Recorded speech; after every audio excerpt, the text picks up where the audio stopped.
Welcome to another Coughlin Confidential, where the official story ends and the real one begins. Today I'm joined by Canadian legend to my right, Dave Baksh, also known as Brownsound or whatever other nicknames you want to call him. Welcome, man. Thank you. Good to be here, man. It's great to see you again. Yeah, man. As we were just discussing, it's been over a decade. That's Yeah. insane. The first question I think is going to be my go-to that people expect is, what's your first memory? Oh, my first memory. It's a weird one. It's embarrassing, but I remember being really, really tiny. And maybe it was the first time I was aware of my body, but I remember getting changed in the fountain, like on the rails of Canada's Wonderland.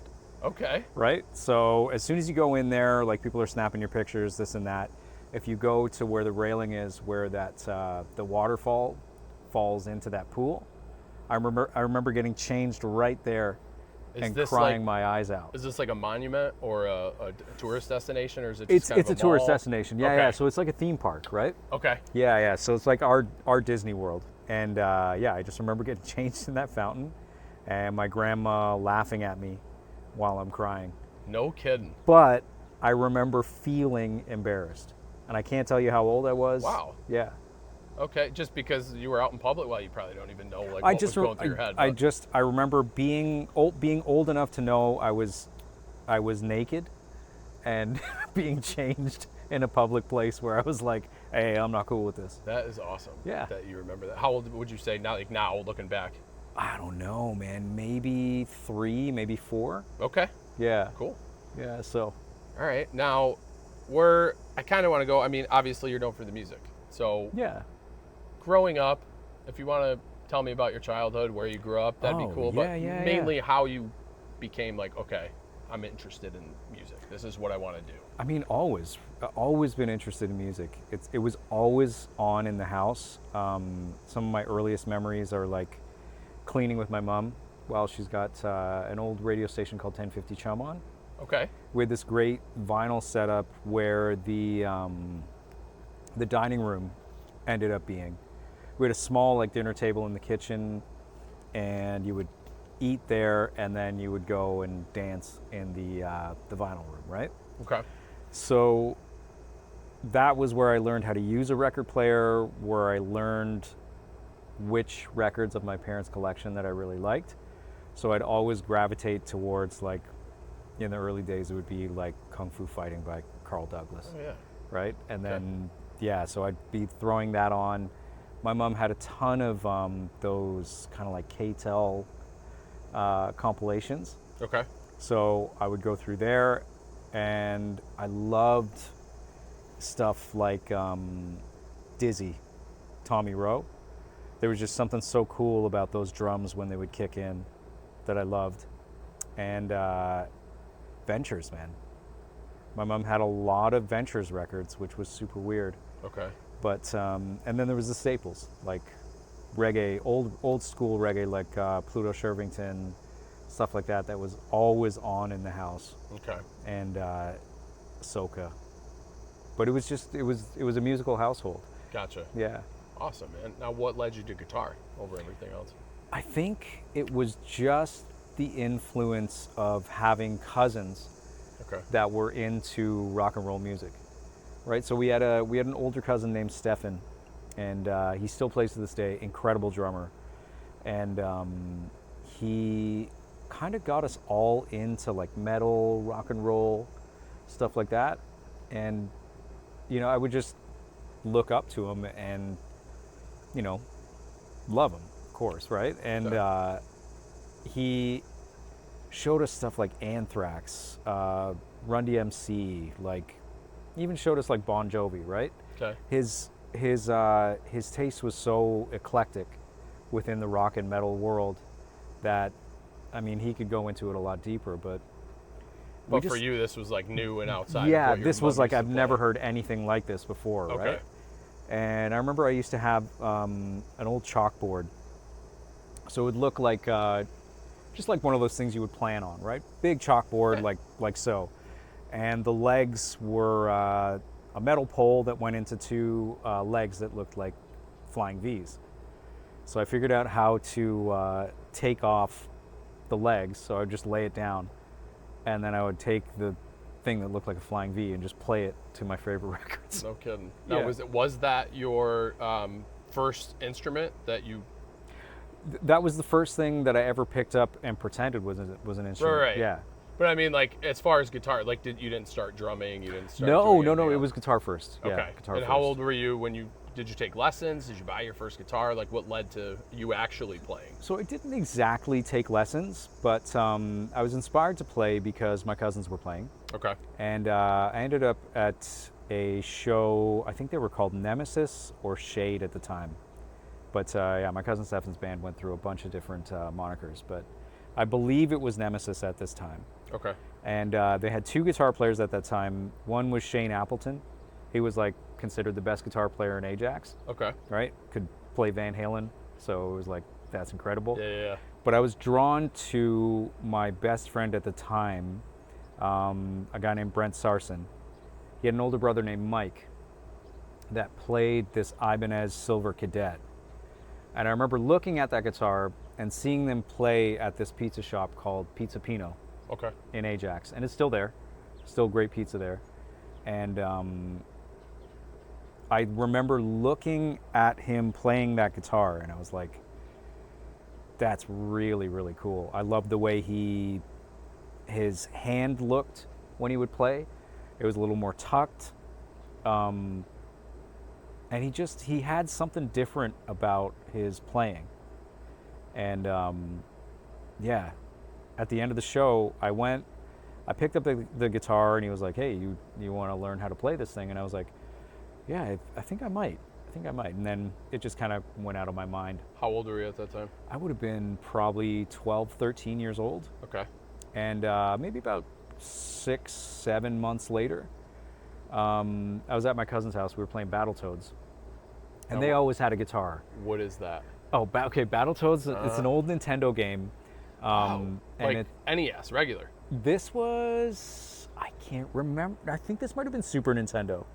Okay. 'Cause I feel like it might have been Super Battletoads.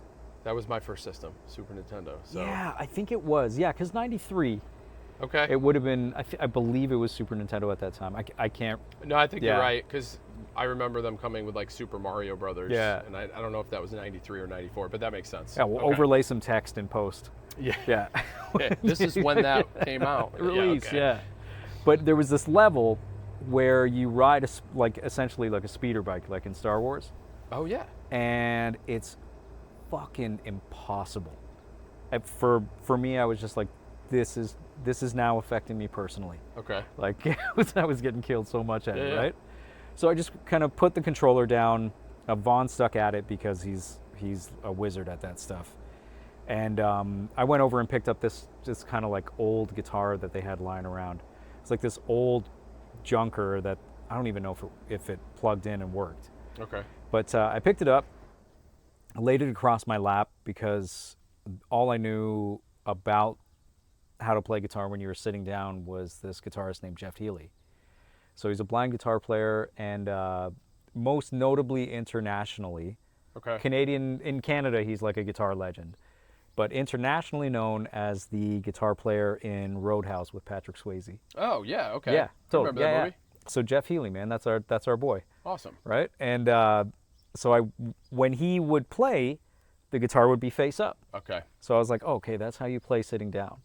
So I started trying to play guitar like that. Like mimic it that way. Yeah, because I was like, okay, this is what we do. And then Vaughn paused the game. He kind of came over. He's like, okay, no, prop it up. Right. And then he just showed me a couple guitar magazines that were laying around.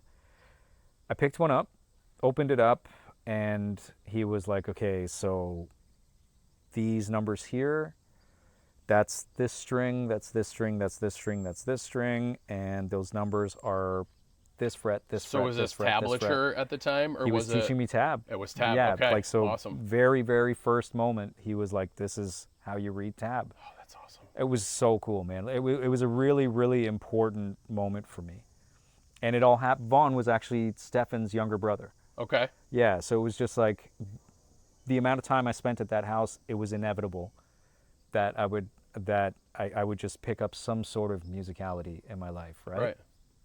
So I ended up learning the first riff I ended up attempting Okay. was Cotton and Mosh by Anthrax. Oh, wow. Okay. Yeah. So and how successful were you at that point? not successful. Not successful. I would say 0%. So you weren't a virtuoso immediately. Okay. no, Good. no. Right. It was like whole arm coming down, string bending that much. Like, Gotcha. yeah, it was bad. But at the same time, I hadn't heard Cotton and Mosh yet, right? So I had no idea how long the notes were supposed to be, this and that. And I was like, this sounds terrible. Yeah. Right? And then finally got reference once Stefan showed me the record Among the Living. Okay. He was like, that's how it's supposed to sound. I was like, oh, okay. That's awesome. I got it, yeah. Was that like no stopping you after that point, or? I did give up for a second. Did? Yeah, Okay. yeah, because I had no guitar, had no money for a guitar. And then we ended up, oh no, this was later. Sorry, that's later. I'll get to that in a second. But there was a red guitar by a company called Profile. Okay. And if you were starting out guitar, that guitar would be sold to you by whatever guitar player was in the group of friends I was in, right? Okay. So I believe Shane was the last person with the Profile. Shane Appleton, the guitar player in my cousin's band, when I went to go see them at Pizza Pino. And I bought the Profiler off him for like $200, I think. Okay. I swear to God, he ripped me off. I think he did. It sounds Yeah, like it. yeah. I'm gonna actually talk to him about it next time I see him.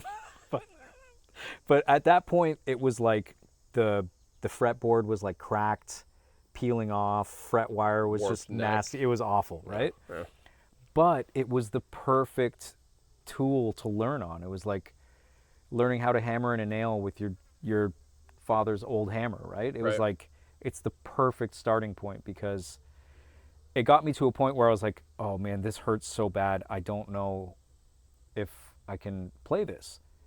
And eventually, after putting it down for maybe a month or so, the next time I picked it up, it was like, that was when it was completely unstoppable. Okay. And all of this happened within a span of probably 6 to 7 months. Okay. So I was still 13 when I consider myself really starting my journey with guitar. And that was when I picked it up after getting it, putting it down for a month, and then really like digging in and trying to learn how to play stuff. Right on. So yeah. That's awesome. So, And then Mike Sarson was like, so you're learning now? So he threw me a bunch of tabs. Like, he tabbed out one by Metallica for me. Okay. And he was like, learn how to play clean first, and then turn on your distortion. Right. Yeah. So was this like, at that point, home from school in the bedroom with tabs, or were you kind of just like? I didn't stick to learning things from tabs too much. Okay. I started by just learning by ear. Right? So, and I mean, you learn a power chord, Yeah. and you're on your way. Right. So, but I had lofty ambitions. So I remember one of the first things that I tried was Disposable Heroes by Metallica. Okay. Yep. And I was like, okay, I'm not fast enough for this yet, but I think I hear this note, I hear this note. So I ended up getting the notes and developing like an okay ear. Okay. But yeah, the tabs helped, but I think that I was more interested in hearing and then figuring out. So Right. yeah, and theory was something that escaped me until, oh God, it would be like, I was in my 40s when I was like, Oh wow. when I really wanted to start So getting I was yeah. gonna say, I have friends who like went to Berkeley or studied under virtuosos who were working on their timing to a tempo and the chugging and the hammer-ons and Yeah. So all that just you learned yourself? Was it from watching other people? Was it by ear? Like where'd you get your technique Watching from? guitar players. Yeah. Watching guitar players. Really listening to them saying things like, don't learn how I play the song, learn how you play the song. Right. So, like within reason, of course. Yeah. Like if it's, if you got to play the right chords, but it just hit them the way that you hear the song and want the song to be played, was the message that I kept on hearing from guitar players. Okay. But yeah, I just did it all by ear. Were you like noodling around writing your own stuff, or did Yeah. you just start like Yeah. a band? Like what was your first real go at? So I was noodling around for sure, Okay. and then I would kind of see how the dynamic of my cousin's band would work. So Stefan and Vaughn were in a band at that time. Yep. And Covers? no originals. Yeah, Okay. Stefan was writing songs, and Vaughn was he's always been like a really, really good bass player. So and fingers too. Okay. So always sounded unique and original, and always had a really cool tone. And my aspirations were like, okay, I'm gonna become good enough to be in their band. So it was like the little brother Yes. trying to catch up to everybody. So I'm putting in time, right? Yeah. And I just ended up learning how to function in a band first. So spent that time learning, but then eventually a friend of Vaughn's, drummer named Jeff Wells, was looking for a guitar player. Okay. And I was like, okay, I think I'm ready to be in a band. So Vaughn was like, yeah, I'll come and help you guys out. So it was the three of us, and we ended up finding a singer named Sean Stoneman, Okay. who was an older guy, but like well versed in heavy metal. Had this buddy named Jay Oz that was like, he brought a lot of music into our lives as well, because Oz, like, I don't know where he got all these CDs, but like it was like 8 foot, like from floor to ceiling, like filled with CDs, and this guy just had this amazing music knowledge.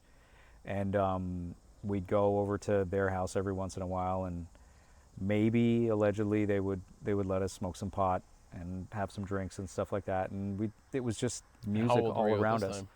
I was at that time, I'm kidding. honestly, Yeah. about 14, 15. Okay. Yeah. That sounds right. I believe 15. Yeah, it would have been 15 years old. So, and yeah, we started a death metal band called Embodiment. Embodiment. So that was your first band. That was my first band. Awesome. So Yeah. how long did that last? What'd you do? Was it just like local clubs? Was it backyards, graduation parties? What was that like? Our biggest show we ever did was at the Opera House. We booked it ourselves. Okay. Our friends came. That was about it. Of course. But the Opera House was like, okay, well, I mean, you guys paid to play here, so yeah. I mean, Oh, you had to like rent it out. oh yeah. Oh, yeah, okay. Yeah. It wasn't just like. I mean, it was back in the day. Like, if you're promoting your own show, you're paying for the venue, right? Oh, wow. Okay. Yeah. Yeah. It's a little different where I grew up, but Oh, I've heard okay. that. Yeah. So in Toronto, a lot of places it would be like, if you want the room for the night and you don't have a promoter, and you're the band essentially being the promoter, Yeah. you're paying for the venue. So were you charging tickets or no? Just We charged our friends tickets, but we definitely lost money Yeah, on the of night. course. Yeah, because nobody knew who we were. Yeah. But there would also be a Battle of the Bands all the time in Oshawa. Okay. Which, the year that I was in a different band, the year that we made it onto the compilation, but I believe it was called Swingin' Sounds and Rippin' Rockers was the compilation. Okay. And it was put together by, I can't remember her last name, but it was essentially a lady named Carrie Okay. and Chris Boneless of a band called Out of Hand. Okay. And they were really, really integral in our scene. And from the time I was in Embodiment to the time I was in another band, Sum 41, or sorry, 747, Okay. before Sum 41, you'd always see them around at shows, like, and they were really the part of the DNA of the Oshawa music Like scene. music scene, Yeah, okay. when we were coming up. So So after Yeah. Embodiment, was it 747? after right Embodiment, after that? yeah, we so Embodiment ended. It wasn't the greatest ending, because Sean, our singer, he had his troubles, Okay. and but you know, Like just mental health, substance. I think a little bit of both. Okay. But his heart was always in the right place. He was so driven, and he was just a good human being. Okay. Like he always treated me well, and yeah, and there was always a mutual respect. But I think there came a point where were we were playing at our buddy Steve Story's house, and I believe it was his house. But we were in the basement, Okay. and Sean was doing his thing, hanging off rafters in the basement ceiling. He was a wild singer and really, really good. Yeah. And he would pop his shirt off and start doing that. And he had this cool Danzig tattoo on him, like the Danzig skull. Mm-hmm. And it turned out that we were a little too loud that day, and somebody had called 911. So the first people to show up were the firefighters. And the door opens, and I think it was my buddy Steve Story's house anyway, because I remember him, in my head, I remember him talking to the firefighters. Okay. And then I just remember hearing from the back of the house just Sean screaming, "Fuck you! We're not fucking turning it down!" And he just runs past all of us and then just starts fighting the fire department on Steve's front lawn. Oh, that's hilarious. So, and Jeff and I don't know where Jeff got it was microwave popcorn. Okay. So he's eating microwave popcorn, where we're just passing this bag of popcorn back and forth while this rumble is going on the lawn. And we're not helping out because we're awful fighters. Yeah. And yeah, so. That's funny that the fire department showed up and not the police. Well, the police ended up showing up. Yeah, the fire department was just first. An ambulance showed up too, which was good because you shouldn't fight the fire department. They're kind of strong. That's funny. All right, so what happened after that then? So then 747 starts. 747 starts. How long did that go? What'd you guys do? Well, there was a guy named James Hanna. Well, there is a guy named James Hanna. He still makes great music.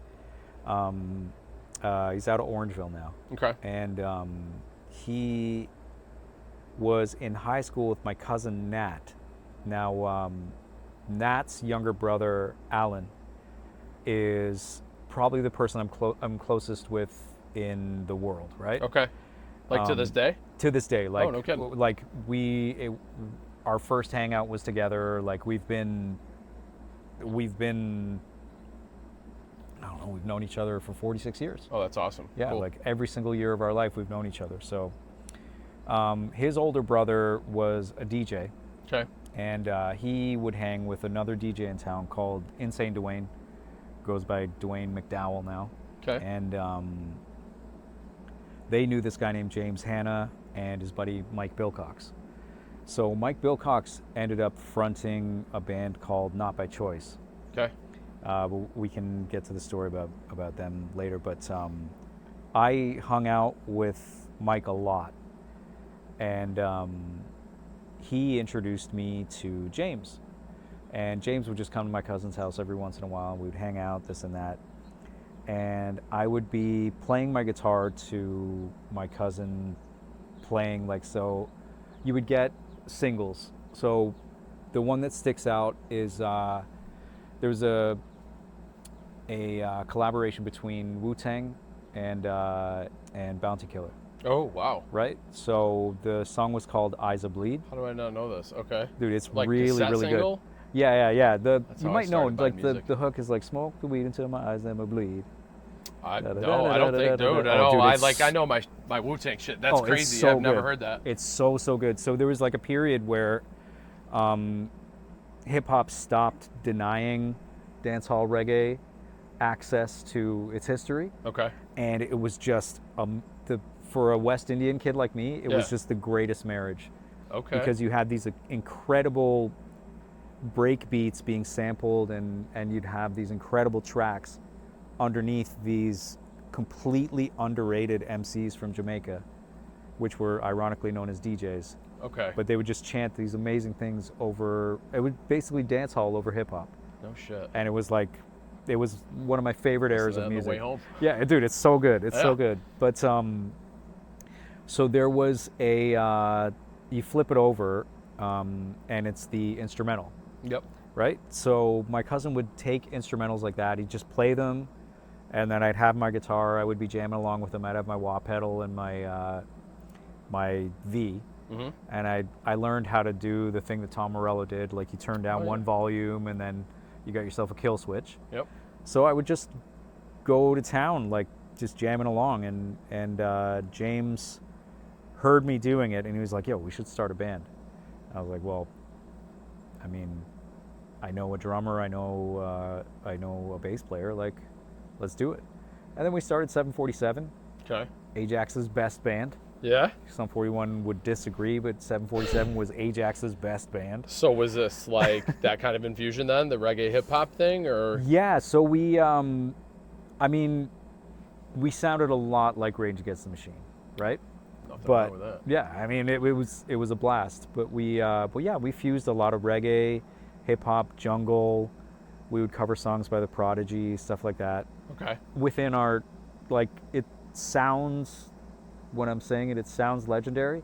I don't think it was that legendary. It was just we were creatively free. Yeah. And we would do it. I don't know if it sounded But good all or that anything stuff like is that. like, I mean, I'm sure in your experience it's the same, but I know me and those first things, they are part of your evolution and where you end up going anyways. You know what I mean? It's super important. Yeah, man. And it probably was really legendary to the people who were coming to the shows at the time. You know what I mean? Looking back, you're probably like, oh, that sounds like shit now. But at the time, it was probably something cool, you know? Yeah. I mean, and that was the band that, in that whole, like, Oshawa Battle of the Bands, we ended up getting a song on that compilation, which was Swingin' Sounds and Rippin' Rockers. Is that available anywhere? I have no idea. I know I have a copy of it somewhere at my house. Okay. So I've if it is, I got to digitize it and maybe for sure. send it out to you. So how long did that go? And basically, you know, how did that end? What was next? That went for a while. Okay. And I had met a good friend of mine from high school. We've since lost touch, but was this girl named Amanda Nedham. Okay. And at this point, I had already known Derek for a while because we had met in '94 when we first started high school. Okay. And we'd just been in different bands with each other, but like always talking on the phone, close. And it came a time where their guitar player in Sum 41, he was like, okay, I'm out, I'm leaving. And that was that. Like Derek was like, that's your third band. Sum 41 was the third. Well, I hadn't joined because Derek was like, we really want you to join. I was like, you know, I don't know if I want to. I got this really good thing with 747. Oh, so you're still going. Okay. Yeah, totally. Awesome. I was like, but I also was kind of like, I don't know if the punk rock I've been exposed to, I don't know if I understand, like, I didn't get at that time stuff like Good Riddance. I liked NoFX. Yeah. You know what I mean? Like I loved Strung Out. These were all things that Mike Bilcox was showing me. Okay. Suicide Machine, stuff like that. But it didn't necessarily like resonate or connect with you in that way that you wanted to. Not until I saw a punk rock show and I noticed that the crowd wasn't segregated like it was for the metal scene. Okay. Right? So the metal scene, there was a little more like, it felt like there was more gatekeeping, elitism going on. Oh, we got a little buddy here. Yeah. And it just felt like maybe, in hindsight, it was eating itself alive. Gotcha. Because nothing was good enough, nobody was cool enough, this and that. Whereas indie rock was doing the same thing, alternative rock was doing the same thing. It's like this new thing that was coming up with our generation was we were just whatever was coming out of New York and California. Okay. We were just swallowing up, like punk rock wise, right? So what sticks out in your head at that time? Oh my God! Like so, first time we heard True Believers by the Souls, you know what I mean? Agnostic Front, okay, right? And then we've got H2O coming out. Yep. We've got, you know, NoFX, Strung Out, Lagwagon, like Offspring, Yep. like all these things were just molding us and molding our scene. And we were able to create a scene, which I just learned like 2 weeks ago, that we wouldn't have had a place to play in Ajax unless Derek went to the owners of what is now an OK Tire, but was the Chameleon Cafe. Okay. And that was where every Ajax band played. Like Gob came through there as well. There was a band called Closet Monster. Before that, they were Public Display. And these were all the bands that were kind of like leading the way in the punk rock scene. And by the time I had come around to punk rock,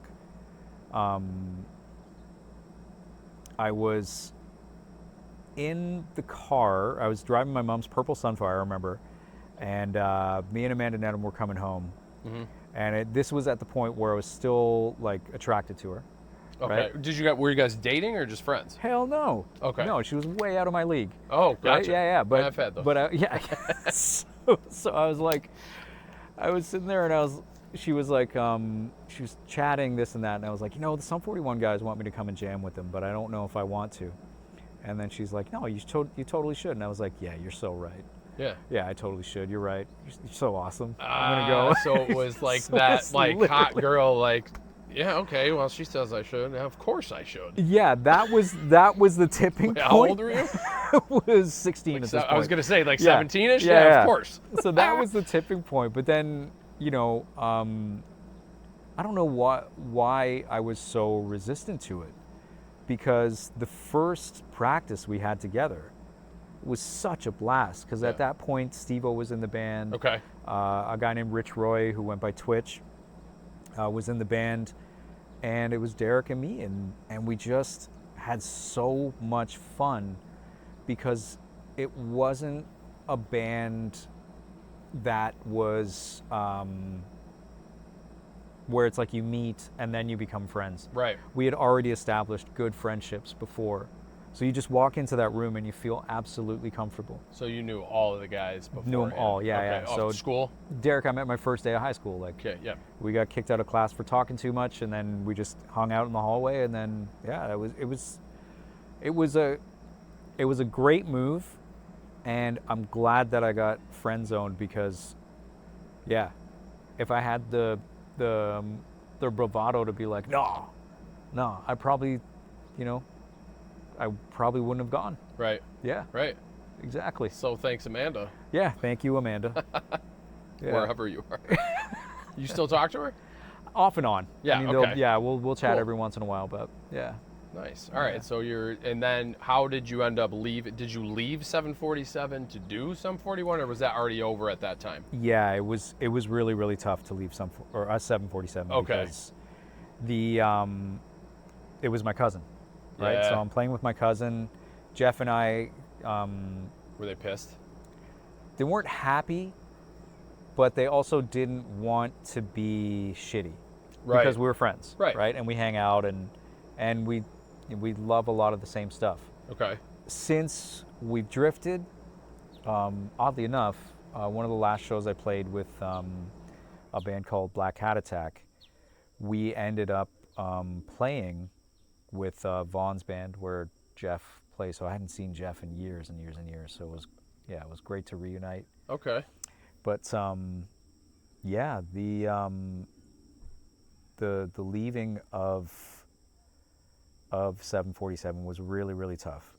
Yeah, because it was the first time I had made a move for myself where I was like, okay, I love these people, I know these people, I have to consider them in my decisions.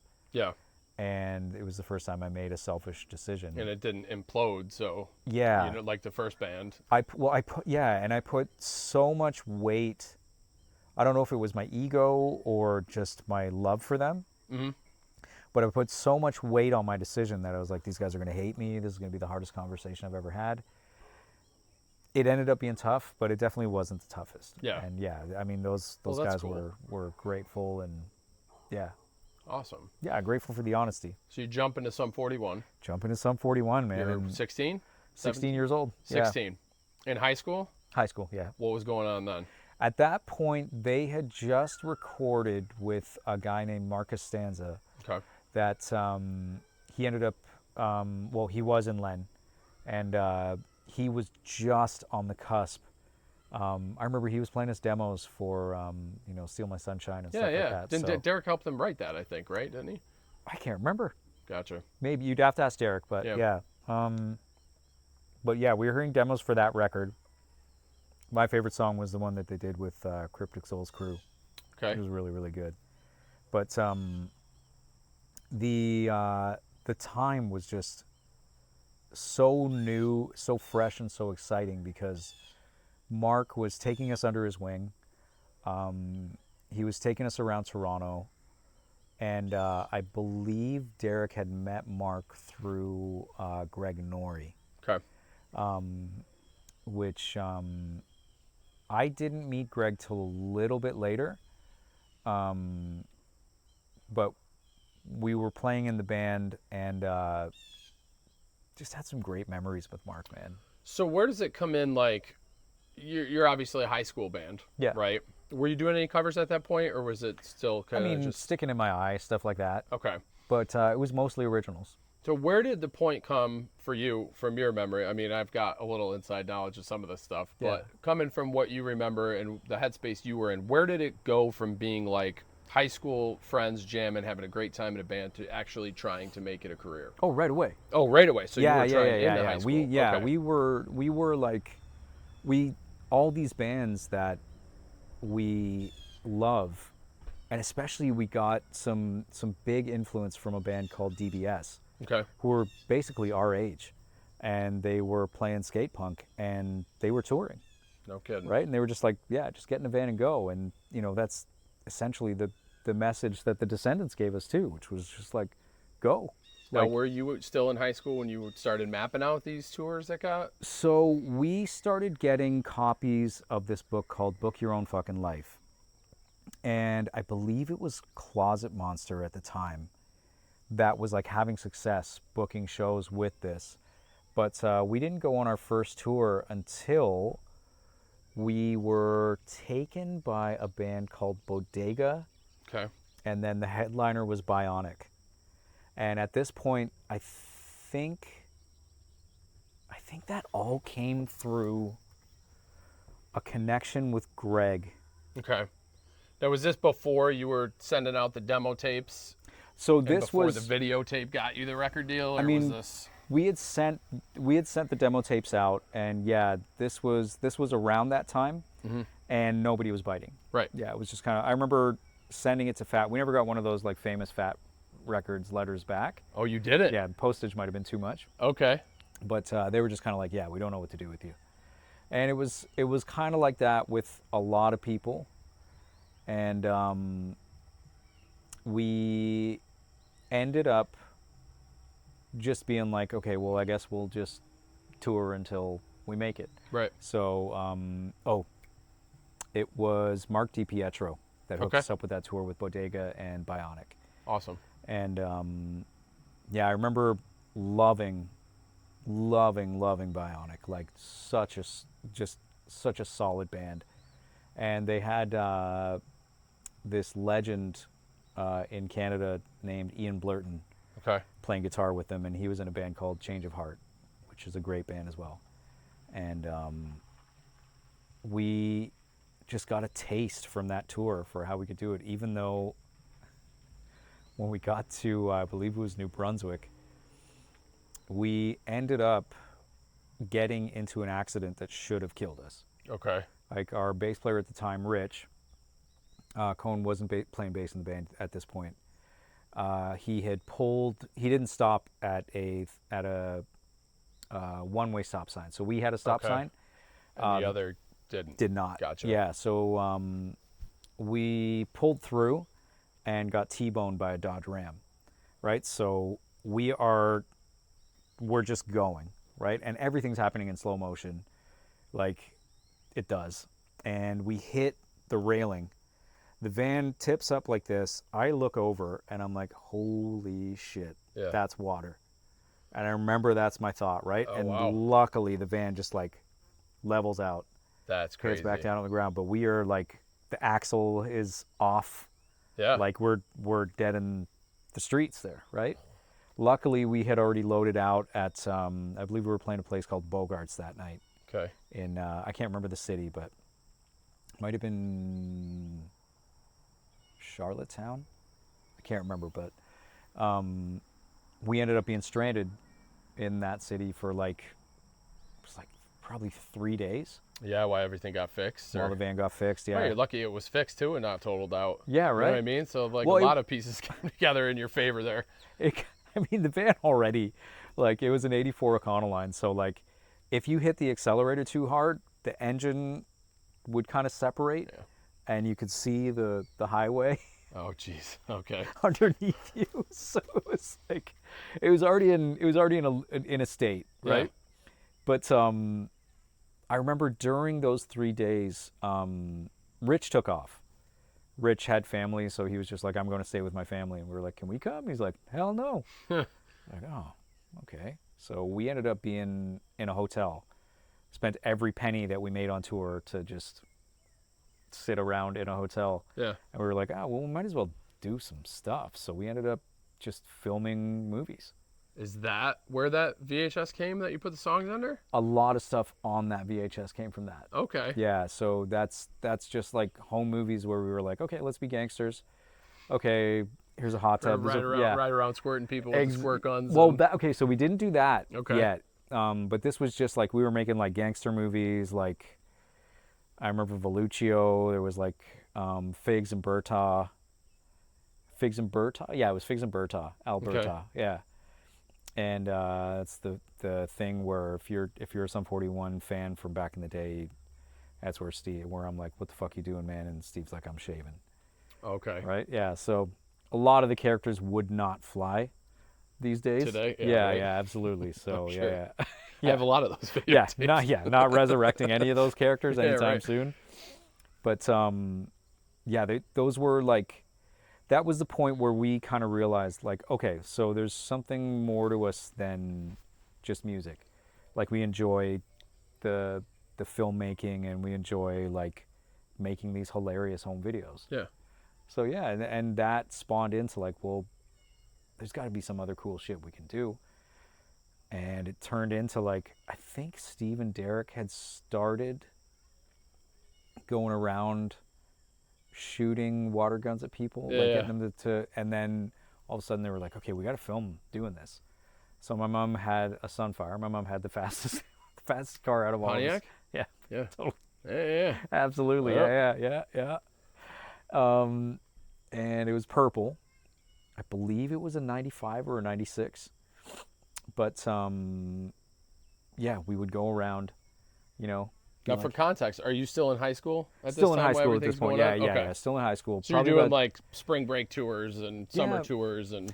At this point, we're doing as much... There's so many places to play in Ontario. Okay. That we were going all the way up to like Sudbury, Sault Ste. Marie, stuff like that. So as far as tours, we weren't...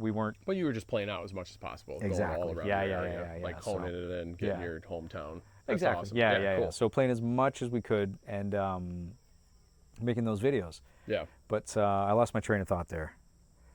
We were riding around. In the Sunfire. Yeah, just getting people, just going like this. Yeah. Getting people to put their windows down and then shooting them with a water gun right when the light turns and then speeding off. And this one particular one that never made it into any of the videos. We were at, I believe it was Clover Ridge, and I can't remember what the other street is, but I know it turns into Station Street in Ajax. But we were beside a minivan. I remember this guy vividly because he had one of the coolest froze I've ever seen in my life. Mm-hmm. And we got him to not get his window down. Like, he didn't get his window down. Like, we were doing this, and I guess he thought we were waving at him, so he waves at the camera, right? And we're just like, shoot him anyway. Yeah. So we hit his window, and he got so fucking mad that we're sitting at a light. He's in the middle lane. I'm in the left lane. And I speed off, right? And I cut off whoever's in that lane. Yeah. But he does the same thing. He's following you Dude, around. And we were officially in a car chase at this point. right? Like I am flooring it. And I'm hearing from the back, like, go faster, go faster. I'm like, I can't. Like, there's no more speed, right? That's funny. We are cranking around a turn, and I'm like checking my rear view like as much as I can. I see his van take a little twitch like this, and then I just see sparks fly up in the air. And then his van just goes sideways, catches grip on a lawn, and he runs up into somebody's, like, runs over their fence, gets in their garden, and I am like, I think we just fucking killed that guy. Oh no. Right? So I'm like, dude, we gotta go back. They're like, don't fucking go back. Don't Yeah, go right. back. I'm like, all right. Yeah. So I'm like, okay. So I turn left, and I'm like, we gotta get the fuck out of here. Like, nobody can see us. I turn left, and I turn left into a court. Right? So there is no escape. You're essentially trapped.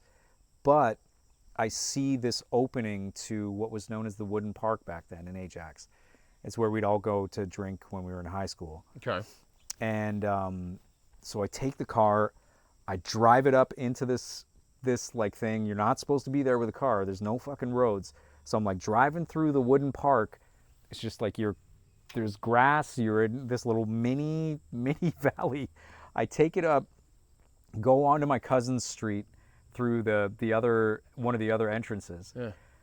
Get to Two Pitman, I drop everybody off, and I'm like, I get home, and the first thing I do is I call Derek, and I'm like, it was like I was in a gang, but I was like, I'm out.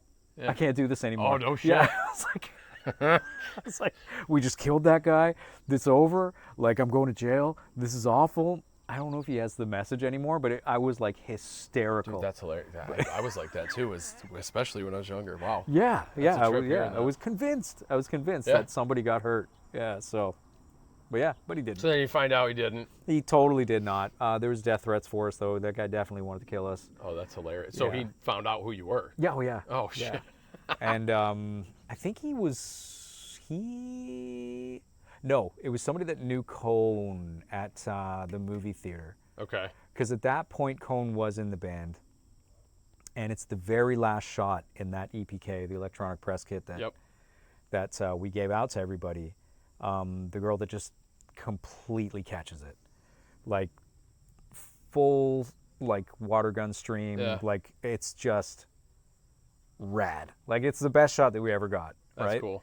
But, yeah, her cousins and brothers were like, yeah, let your boys know that they're dead if we see them. So That's, yeah.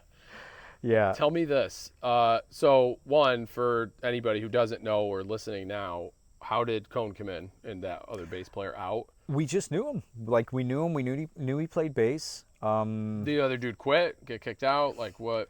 Rich left after the van accident because I was like, hey, this costs like 10 grand to Yeah. fix. Like, we need some money. Okay. Like, this is like, I'm already like indebted to my father because he bailed us out essentially. Right. Okay. So I'm like, I owe him this much money. Can you please toss something in? We get a letter that's like, yeah, Rich ain't paying a cent for that van. Damn. And I was Gotcha. like, okay, all right, fair enough. So we're down a bass player, right? Okay. Rich is like, come get your stuff. I'm out of the band. I don't want to do this anymore. Gotcha. Okay. So we end up being like, well, Cone would be the greatest addition. He came over, jammed. I believe he had a green Ibanez bass at the time. And we just, I don't know, like to this day, like Cone's one of my favorite guys. Like he's Cool. just, from the moment I met him, we were friends. And yeah, just, it was just a no-brainer that Cone was the guy that we would bring in to the band. Okay. Yeah. Now, with that tape that you guys made from all the footage, whose idea was it to do, and how did you edit it together back then and put the music under it? That's crazy. So there was like looking back now. at Well, that. there was a company that Mark and Greg had hooked us up with named Helios. Okay. And I believe the guy's name was Richard, but I can't remember his last name. And they Old were, Dick. Pardon? Good old Dick. Good old Dickie, yeah. Essentially, they were a just multimedia company. Gotcha. So they would make album covers, do duplications for you, this and that. Right. and it was a one-stop shop. So we went to Helios. We're like, yo, can you edit this footage together? But I believe it might have been a drug-fueled brainstorm between Derek and Greg. Okay. Where it was like, yeah, just put that stuff together and we'll send that to record companies, and that'll be like, they don't have to be like, does this band have any personality? Because those were the questions back in the day. Can we sell this? Right? And it didn't matter if you were going to an indie or a major. Like, people were saying the same shit. Right. No matter what. And that's what's crazy, because Jackass wasn't a thing yet, right? No. How'd you feel watching that after? Oh, they did it better. Well, of course. But did you ever wonder, like, I wonder, did they see our tape? No.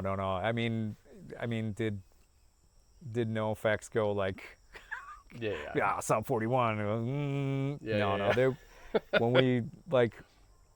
we were just kind of like, this is incredible. Yeah, that is cool, though, how you guys did that. I got to be honest, the first time I saw Jackass, the first thing I thought was like, because it was in the form of like the CKY videos, right? Yeah, yep. The first time I saw it, I was just like, this is incredible. Yeah, same. Like, this is so cool. Not only is this a killer band, but it's like, we have like kindred spirits. Yeah, it's awesome. You know what I mean? Like, we there's others. Yeah, right. That are doing this. So the tape's discovered.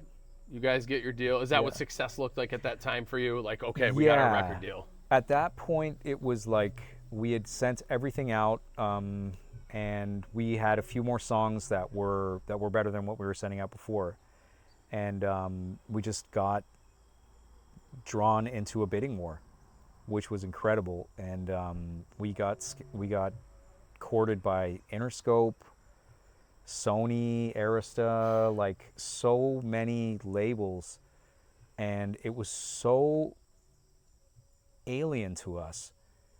And I was kind of sitting there just a little bit stressed, because the year that year, it would have been 98, 99. Okay. In January of that year, my dad sat me down and was like, okay, this is your last year for music, man. He was like, after this, we don't. Like, if you don't make it, you're going to college. Going to school. Yeah, exactly. Yeah. Exactly. So all this happened within the span of a year. We got flown out to LA by Rob Cavallo out at Hollywood Records at the time. Okay. Yeah. Because he eventually was Warner, right? Yes. Warner Brothers. Yeah. Okay. But he was, we knew his name from the back of Dookie. Yeah. Right? So we were like, okay, let's go see this guy. That's amazing. One of the most kind, amazing human beings. None of that LA sludge in the way he operated. And it was just such a good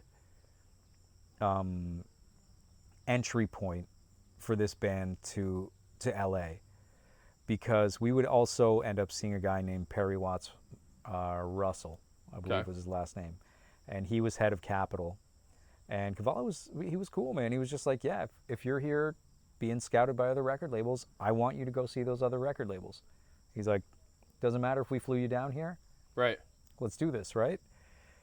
And I remember we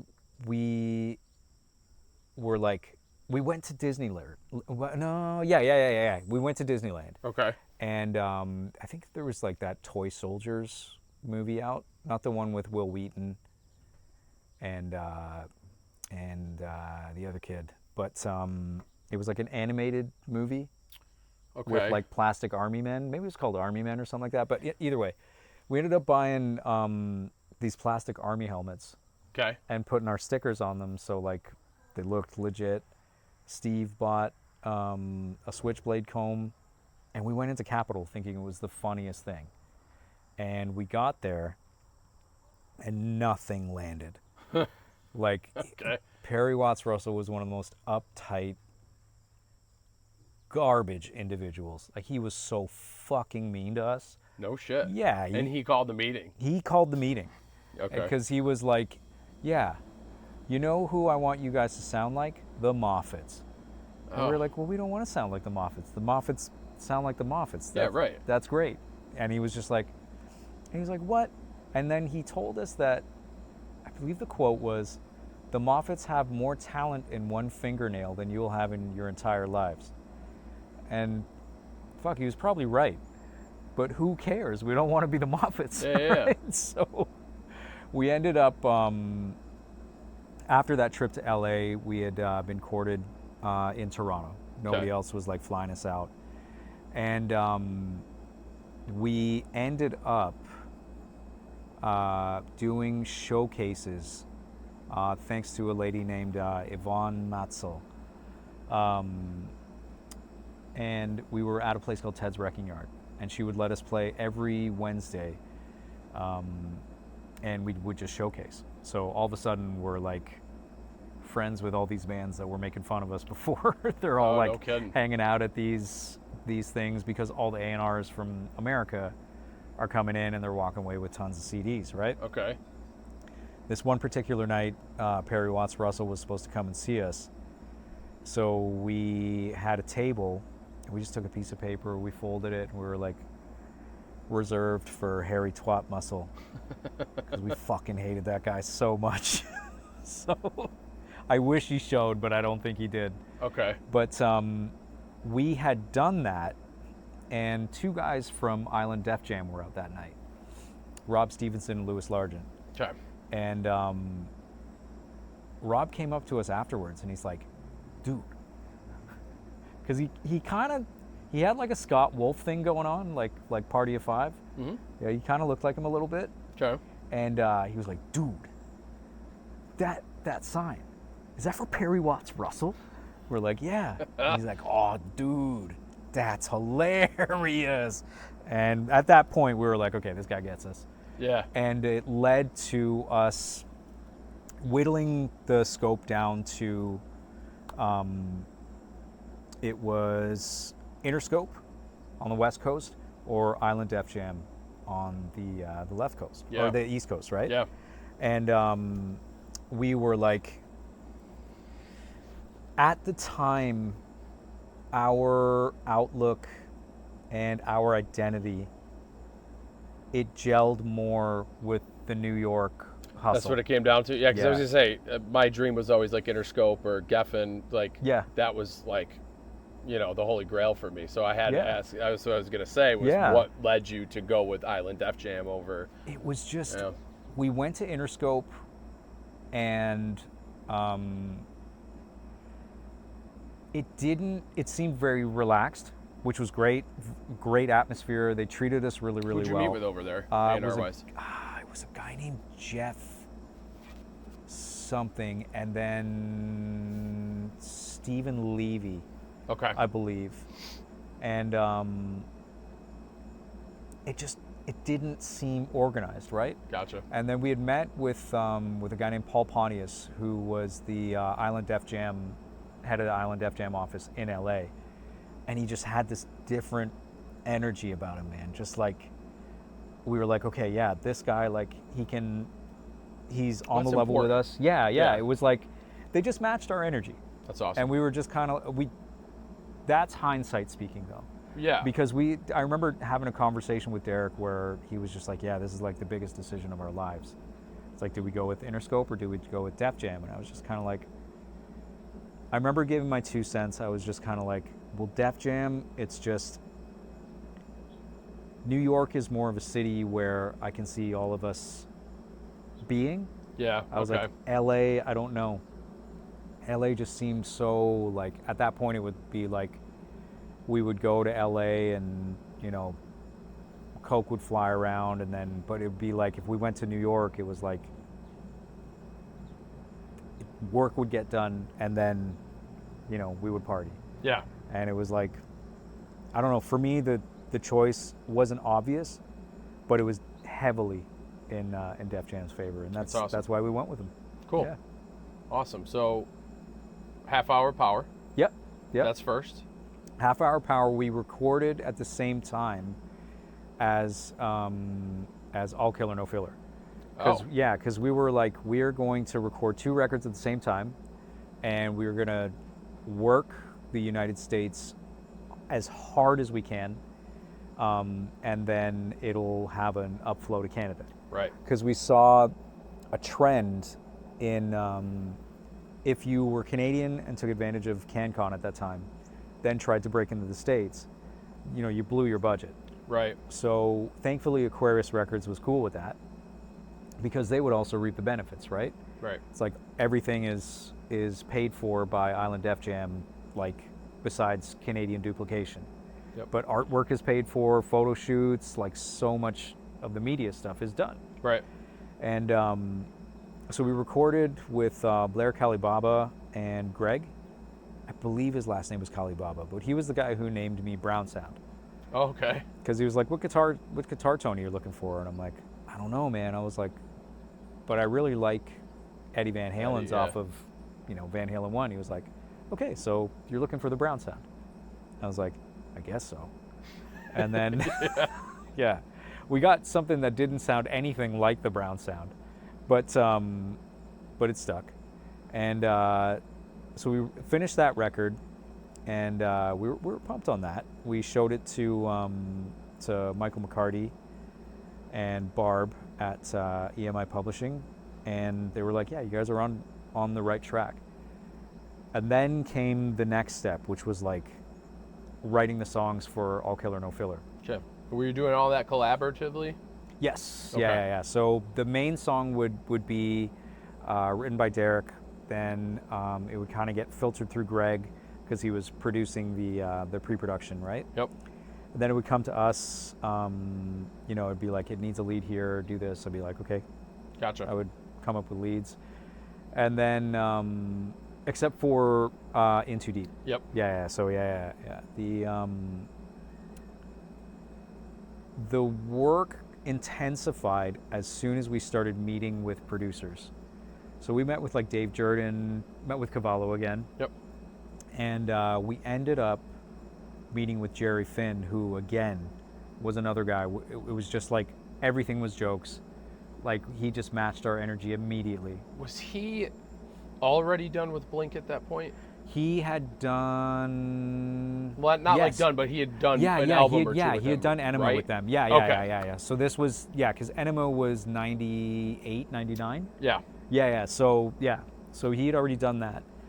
And we were like, okay, we already know, like, we love these mixes by Tom Lord Alge. Like, it's just... Yeah. And we met Jerry and we were like, this guy is incredible.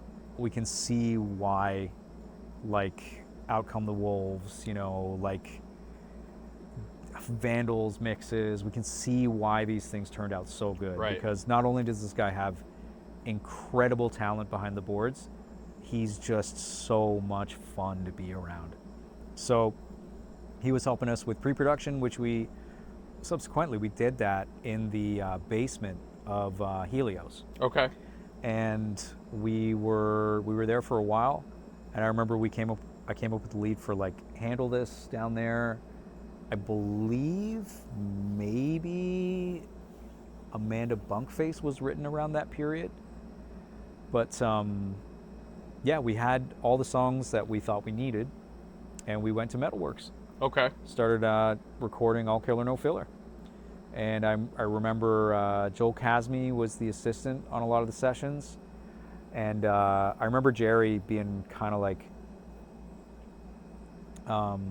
frustrated once we got to Metalworks because, we had spent so much time already recording All Killer in LA at Ocean. Okay. Sorry, that detail. No, that's escaped, fine. But it shouldn't have. So was that the sessions were all the same for half hour and No Killer? Is that what you're saying? No. So we did half hour at Metalworks with Blair Kalibaba. Okay. And I believe Joel was the assistant on a bunch of those as well. Okay. But we also did a few sessions back in Canada with Jerry when we were like, okay, we've recorded enough in LA. Okay. We need to change of pace, right? So, yeah, we lived in LA for a while. We were all at the Oakwoods together recording All Killer No Filler and recording out of Ocean. And that was just such a blast, man, because, we worked with Joe McGrath. We had an assistant named Katie who we ended up calling Cutter because she was so fast with cutting tape. Mm. And what's called Jerry just introduced us to a world of gear. We were playing shows in the LA area while we were doing all this as well. Okay. Working with, I can't remember what his name was, but he had worked with Skinny Puppy before. He'd mentioned that a lot. Oh yeah. I remember like on that tour we played a show with like Reverend Horton Heat, which was like mind-blowing for me because I love him. Okay. And I never got to see him live. And then all of a sudden it's like I'm seeing him from the side of the stage, right? Right. I'm like, holy shit, this is crazy. What was that like for you at that time? Like, I can imagine, I mean, you were younger then, but Yeah. was everything just moving so fast you didn't really have the chance to absorb it? It was mind-blowing, but it was at the same time, yeah, your head's down, you're just moving, you're going, you're not stopping to think about it too much. But when you do, it's kind of like, oh, wow, that was really cool. Okay, on to the next thing. Yeah.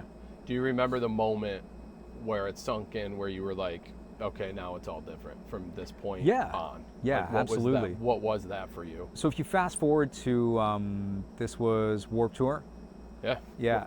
We were in a van, and our tour manager was Simon Head. Okay. Of Toronto fame.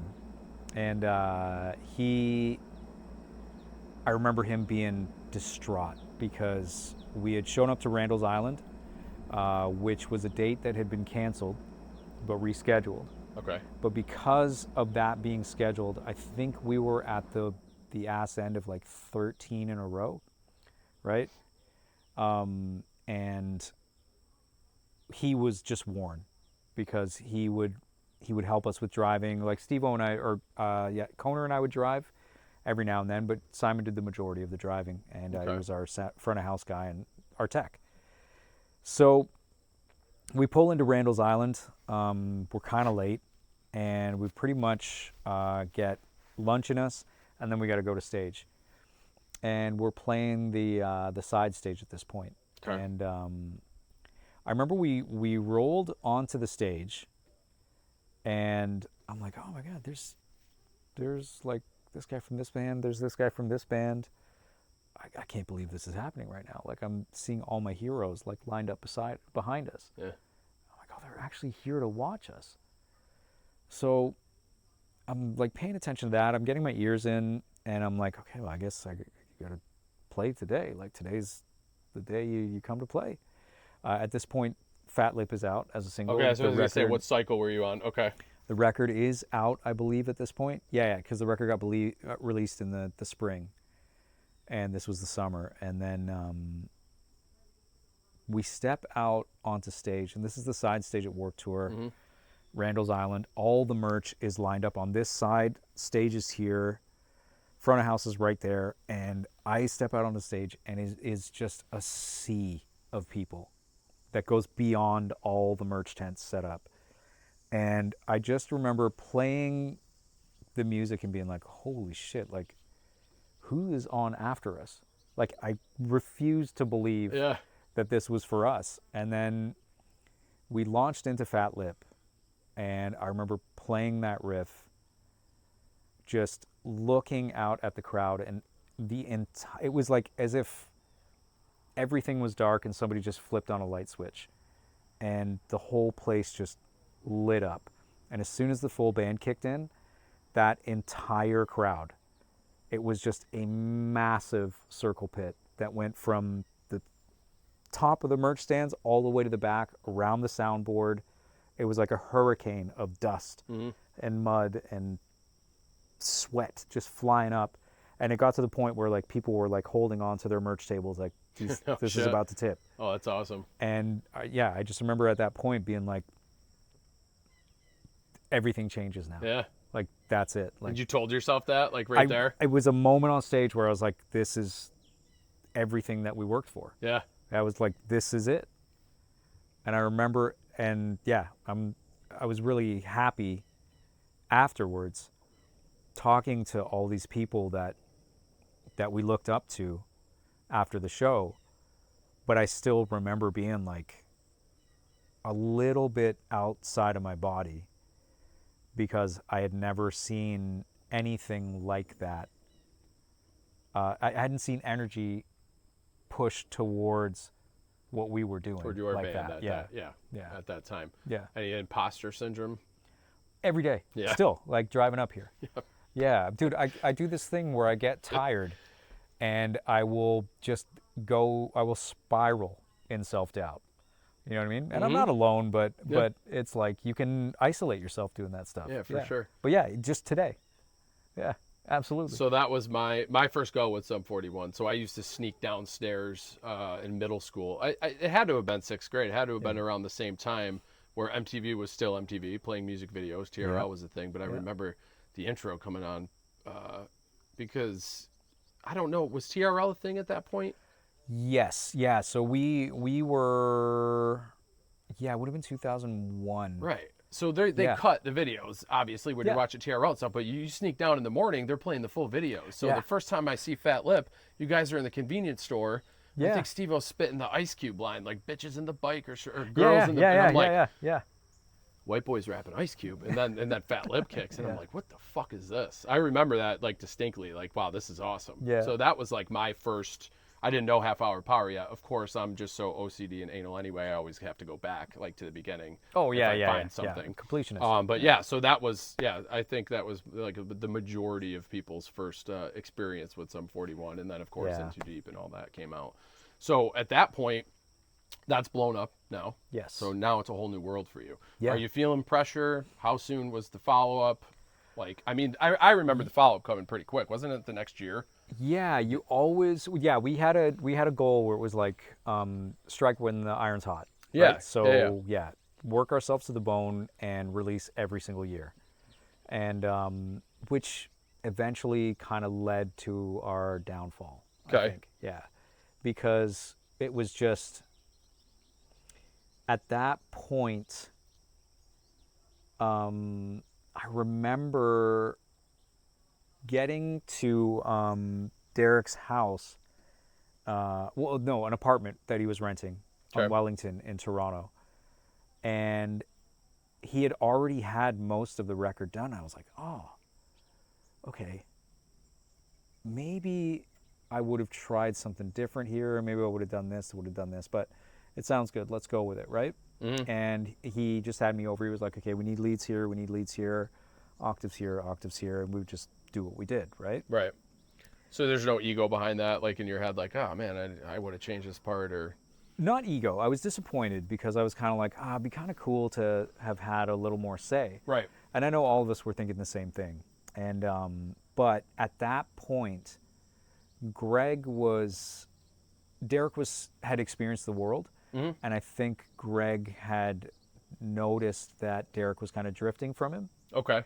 So Greg's grip was, this is all speculation, right? This is your manager. Yeah. So So this is all like, for people who don't know. Yeah, and everything here is just speculation. It's not. I never talked to Greg and asked your him, perspective. Right? Yeah. So my perspective of the whole thing was that Greg was holding on and gripping and trying to isolate Derek from us. Oh, okay. Yeah, and it kind of felt like it was Greg and Derek, and then the rest of the band. Gotcha. And it didn't affect the friendship, but business-wise, it was kind of like, oh man, this kind of weird. Like, it's unfortunate how much you hear that a lot. You hear that a lot, now, especially around that time with just different people. I mean, NWA, same thing. You know what I mean? There always seems to be like isolations. Even Aerosmith when they had the different. Yeah. You know, so. Greg, so you started feeling that then before like the final recording sessions, or? Yeah, because once we, so I started kind of feeling it a little bit in the demos. Mm-hmm. Never, and I was just kind of like, I don't know whatever. Right. And then when we had ended up in the studio, Greg was just ripping on drugs all the time. And we recorded at Avatar, which was, I think it was renamed Avatar after it was Chung King for a while. A lot of hardcore recorded there. Avatar still had Persistence of Time gold record up there, so like I was in the right place. And we got these great sounds, like we had the beginnings of the record going, we're doing interviews, stuff like that. Mm-hmm. We finished our time in New York, which was great. One of the best times of my life, like living in New York and just being in that city and being a part of that city. And then we get back, and Greg, after a night of, I don't know what it was, but he freaks out and he's like, all the guitars are out of tune, Yeah, I've heard that. this and that, and they weren't. Right. Like, we've since gone back and listened to the original guitars. They were fine. Right. But we ended up going back into Metalworks, and I would sit there with our engineer, Greg, and I would churn out guitar track after guitar track after guitar track, and it didn't sound the same as All Killer No Filler, because there was no push and pull between our two differing guitar styles. Right. It was just, here's this guy that plays with his own feel, and Derek's feel is missing, right? And so I remember recording it and being like, I'm happy to do this, but I think what we had in Avatar is a lot better. Yeah. Right? And the thing is, we called Koner back to come and do his bass, and then we would send songs from our studio to the vocal studio. Okay. So as soon as I was done guitar tracks, they would have stuff to sing to.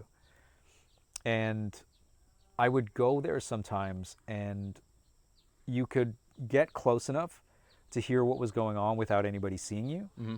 And there were some times where I would hang out in the hallway in shock, because it was just like Greg just fucking screaming at Derek. And there was a couple times where I just had to like go in, and I didn't know how to deal with it, because this was our manager. This was like, I had a fear of Greg, but I would just go in and just tease Greg and make fun of him, and mm-hmm. hopefully like ease the tension. And chill it. Yeah. But it was like, I remember seeing that, and then later on in life realizing like that shit was like straight up verbal abuse. Like it was really, really bad. It's and then, not normal. Yeah, and learning what had gone on between the two of them. Yeah. It's bordering on domestic. Well, it's also crazy because at that point, when you're so young and it's your first time in the whole shit, Yeah. you don't know what's okay. Is this acceptable? Is this how it works? Yeah. Hindsight comes with all that. You know what I mean? Any manager should build a relationship with you where you trust them beyond anything. So that was what we had with Greg. We thought we could trust him. You know what I mean? And honestly, it was it didn't end well. Yeah. But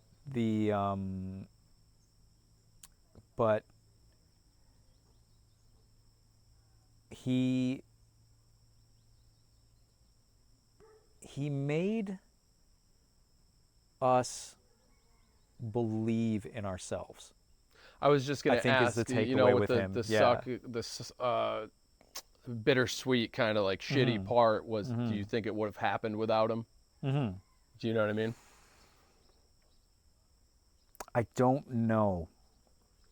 I'd like to think that Mark would have been able to pilot the ship and help us out. Yeah. Put us in the right hands, management-wise and label-wise. Where you just don't know. Yeah, and it's just the trade-off for what we got out of what my friend had to go through.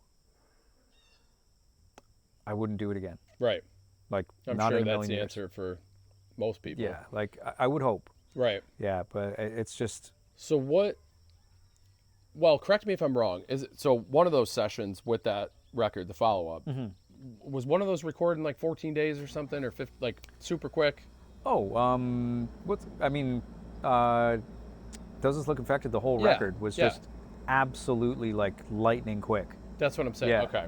Was it that final recording, or was it the first one in New York? Or was it both of them that was just like... The first one in New York, we did, I think we were there for like 3 to 4 weeks. Okay. Like we were living in New York, which was amazing. And and then we got back to Canada, and Greg was like, all the guitars are out of tune. Yeah. Oh, this sounds awful, blah, blah, blah, blah, blah. And it's like, well, no. So the second go was the quicker one. Yeah. And this was after he had convinced us to not go with Jerry again. Yeah, which crazy. In hindsight we realized was his selfish, you know what I mean? Yeah, for sure. Yeah, and it was just kind of like, I love the record for what it is. I was just saying, I almost feel bad saying it, but that's my favorite record. Oh, trust me, it's a great record. It was us realizing that we had more than an emulation in us. Like we could actually go darker, and we could bring in those influences from Propagandhi and Gob and all our metal influences. Like we could actually do that. Yeah. We didn't have to be poppy or anything like that, right? Now, are the rights tied up to that? Because, I mean, this should be a They're question sold. for later, but like, you ever think about going back to those original New York sessions and releasing it how you wanted it to sound? I know he has them. Yeah. What he wants to do with them, I have no idea. Okay. No idea. Yeah. All right. So after that, walk me through. Where are you in your headspace? And then, because Chuck was fairly quickly after that too, right? Was it 2 years? It was a little bit longer, but... Yeah, it was, we released in 24. Yep. Or 2004, 04. 2004, yeah. And we started with a tour with the Boss Tones. Okay. Because we were like, okay, we're paying back all the bands that took us out. So we took out the Boss Tones, went on a great tour across England with them, and then took out Real Big Fish because they took us out a lot. Yeah. And took out the Vandals.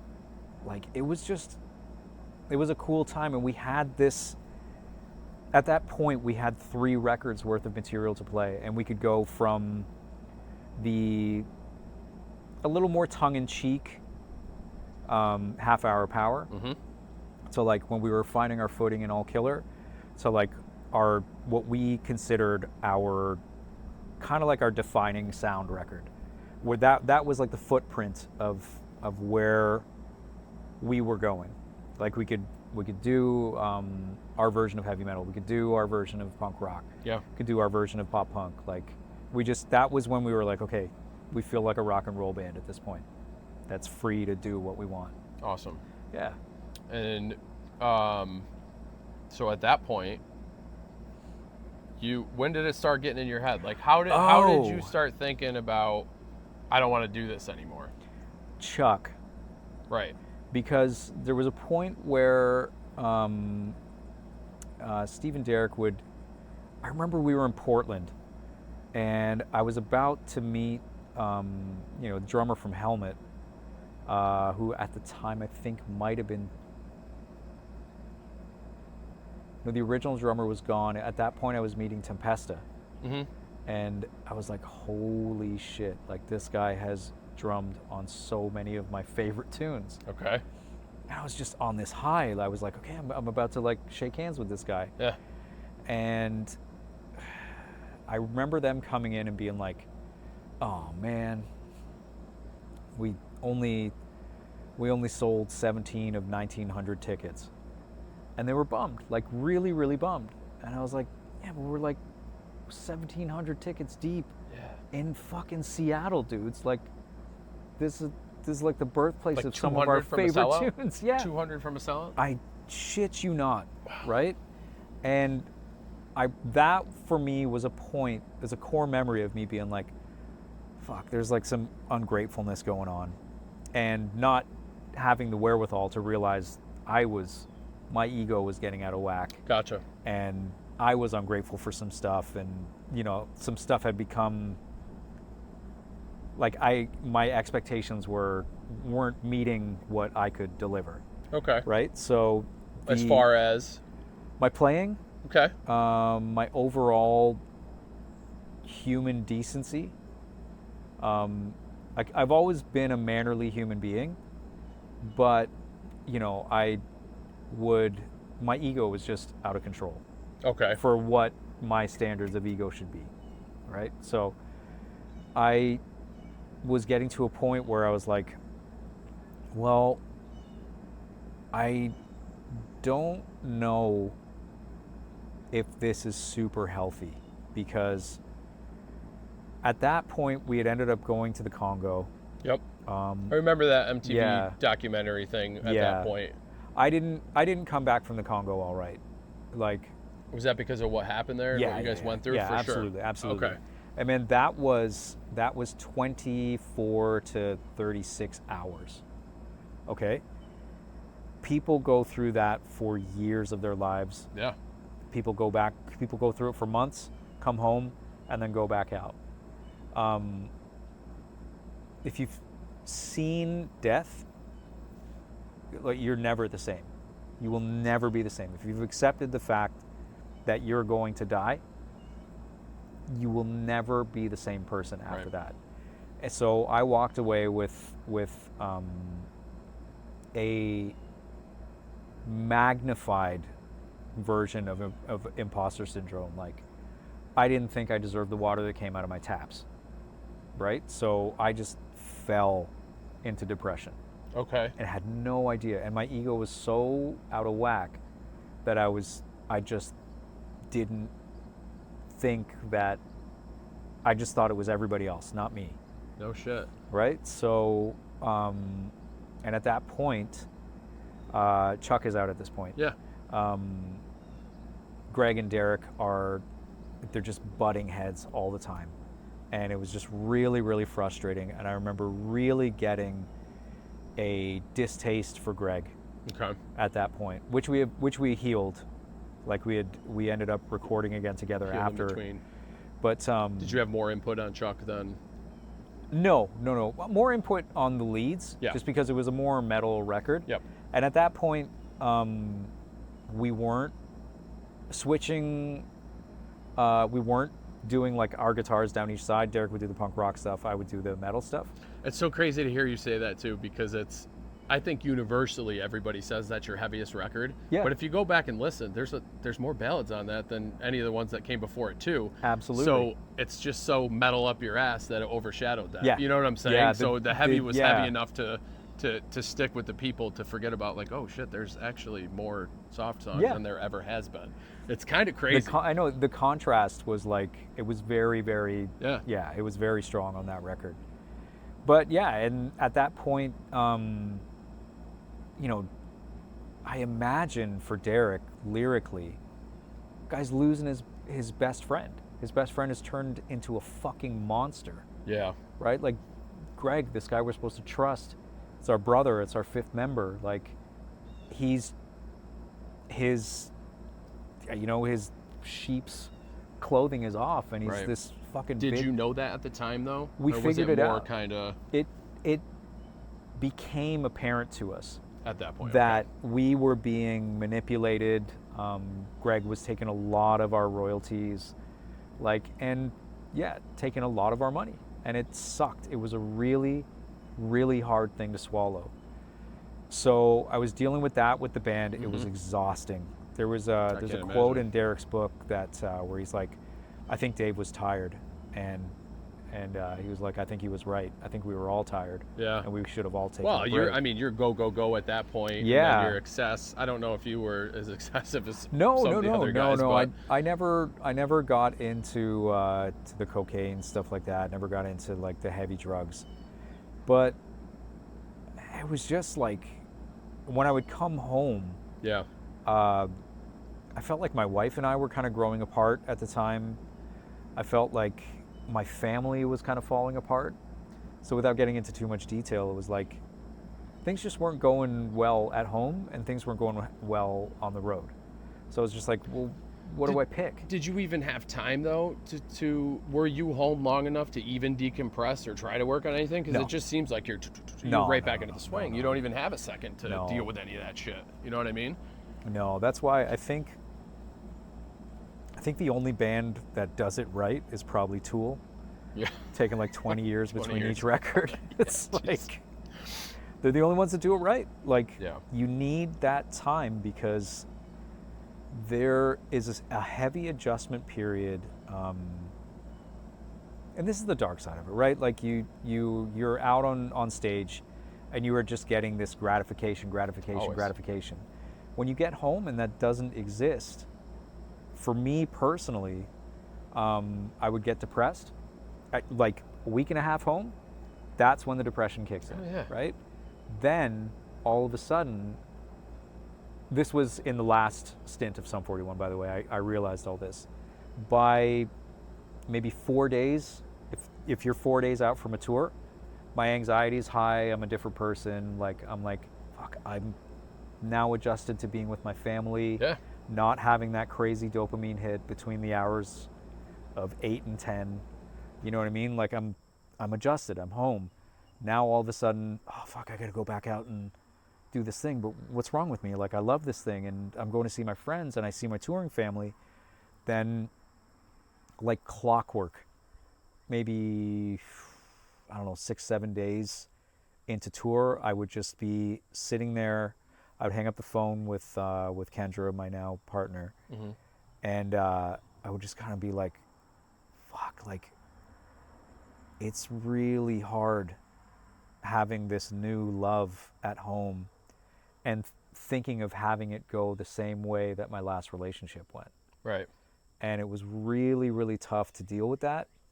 But then, the next day it's like, okay, this is my job. This is what I do. I'm getting so much out of this Yeah. that, okay, you got to like sit there and take inventory of where you are and where you're at.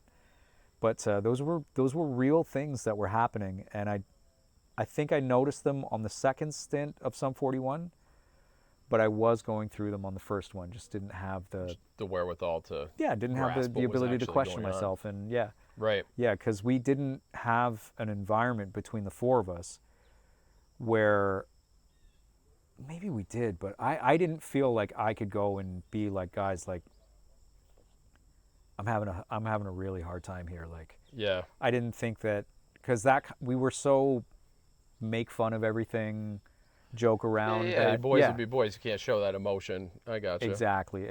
So, Which and sucks to an extent that you felt yeah, like you couldn't. well, If you but that's guys. on me. Like no Right. matter how you're feeling, it's test the waters. Be like, Yeah, I'm for sure. depressed. If somebody tells you go fuck yourself, go find some new friends. Yeah. Right. Yeah. So, but I didn't have the guts to do it. So that's yeah. So you're back, you got a little PTSD, obviously, I assume from the Congo thing, right? I don't know if I'd call it that, but that's could be imposter syndrome right there Blanket too. But yeah, statement with yeah. So okay. like I think that I just got heavily affected, and I think that I just started feeling like I didn't deserve anything. Yeah, which is Yeah. strange because I think that a lot of people might have thought, or I don't know, were there quotes at the time, or were you feeling at the time like you weren't getting your heavy music out and you were like, this sucks, I need to go do the Yeah. heavy thing? Or Yeah. was it like, oh, I don't deserve any of this, I'm gonna walk away? Like, which, you know what I Yeah. mean? Like, where But if where you, so where did it, I guess, where did it ultimately come to a head in your experience? Like, I'm ah done with this, okay, I so have to be done with this. we ended up going on a retreat, right? Mm-hmm. It was like, it's called the Sum 41 annual retreat. It was around punk rock bowling time in Vegas, Okay. and we ended up having a dinner together. And at this point, I was so fed up because I was like, we were filming pilots for MTV, like this thing which eventually Like got a called TV Road show? to Yeah, Oh, which was like we were sitting down with the writer from Seinfeld, Jeff Cesario, okay. and he saw right through us. He was just like, yeah, no, these guys can't act. They're like, I'm not doing this. Okay. And That's fucking amazing, though, by the way. oh, it was really, really cool talking to him. He was a great guy, Yeah. but smart too, because if he would have said yes, I just remember being like, why are we not concentrating on music? Why are we distancing ourselves from what the fuck we do? Right. And I remember being so fed up with all of this shit. Well, who pulled you in that direction? I think we all did, because we did love making those home movies, right? Okay. But at that point, I was getting high to medicate myself. I was depressed, so the option of doing a TV show at that point, I was like, well, no, if you guys think our career is dwindling, we got to fucking concentrate on music, this and that. But I'm not saying this to anybody, Right. of course, because I'm high and communication for sure. Yeah. And then I remember being on the back of the bus during the time that we were filming with the guys from MTV. And unbeknownst to me, I still had my mic on. And I wonder if they still have the audio, but I'm just like, I can't believe we're doing a fucking TV show. Like, playing like Tiger Woods, just talking mad shit on what we're doing. Yeah. Right? And these poor guys that are filming it, obviously the sound guy is just like, oh, okay. Comes on the bus, and this is after like a 20-minute tirade. I'm talking to our lighting guy, and he's like, hey, I think I need your mic. And I'm like, yeah, You're like, fuck, is that on? Yeah, you probably do. You probably do. Yeah. So, and I remember sitting down to this dinner in Las Vegas. So a little backstory there, but sure. And I remember Derek being like, we're a fucking rock band. We gotta concentrate on being a rock band. And I remember in my head being like, fuck. Yes. No, I was like, I've been trying to fucking tell everybody this. But I was so frustrated that I was like, fuck this. Right? And I was like, okay, like, do I hang with like my friends who are getting onto this point of me feeling like we are losing what we had, right? Or do I go home and try and fix things for my family, right? At this point, like, people in my family are doing really, really rough. Okay. So obviously I choose my family because Sure. I'm like, I'll always have my friendship with these guys. I have to leave this band right now because it's too frustrating.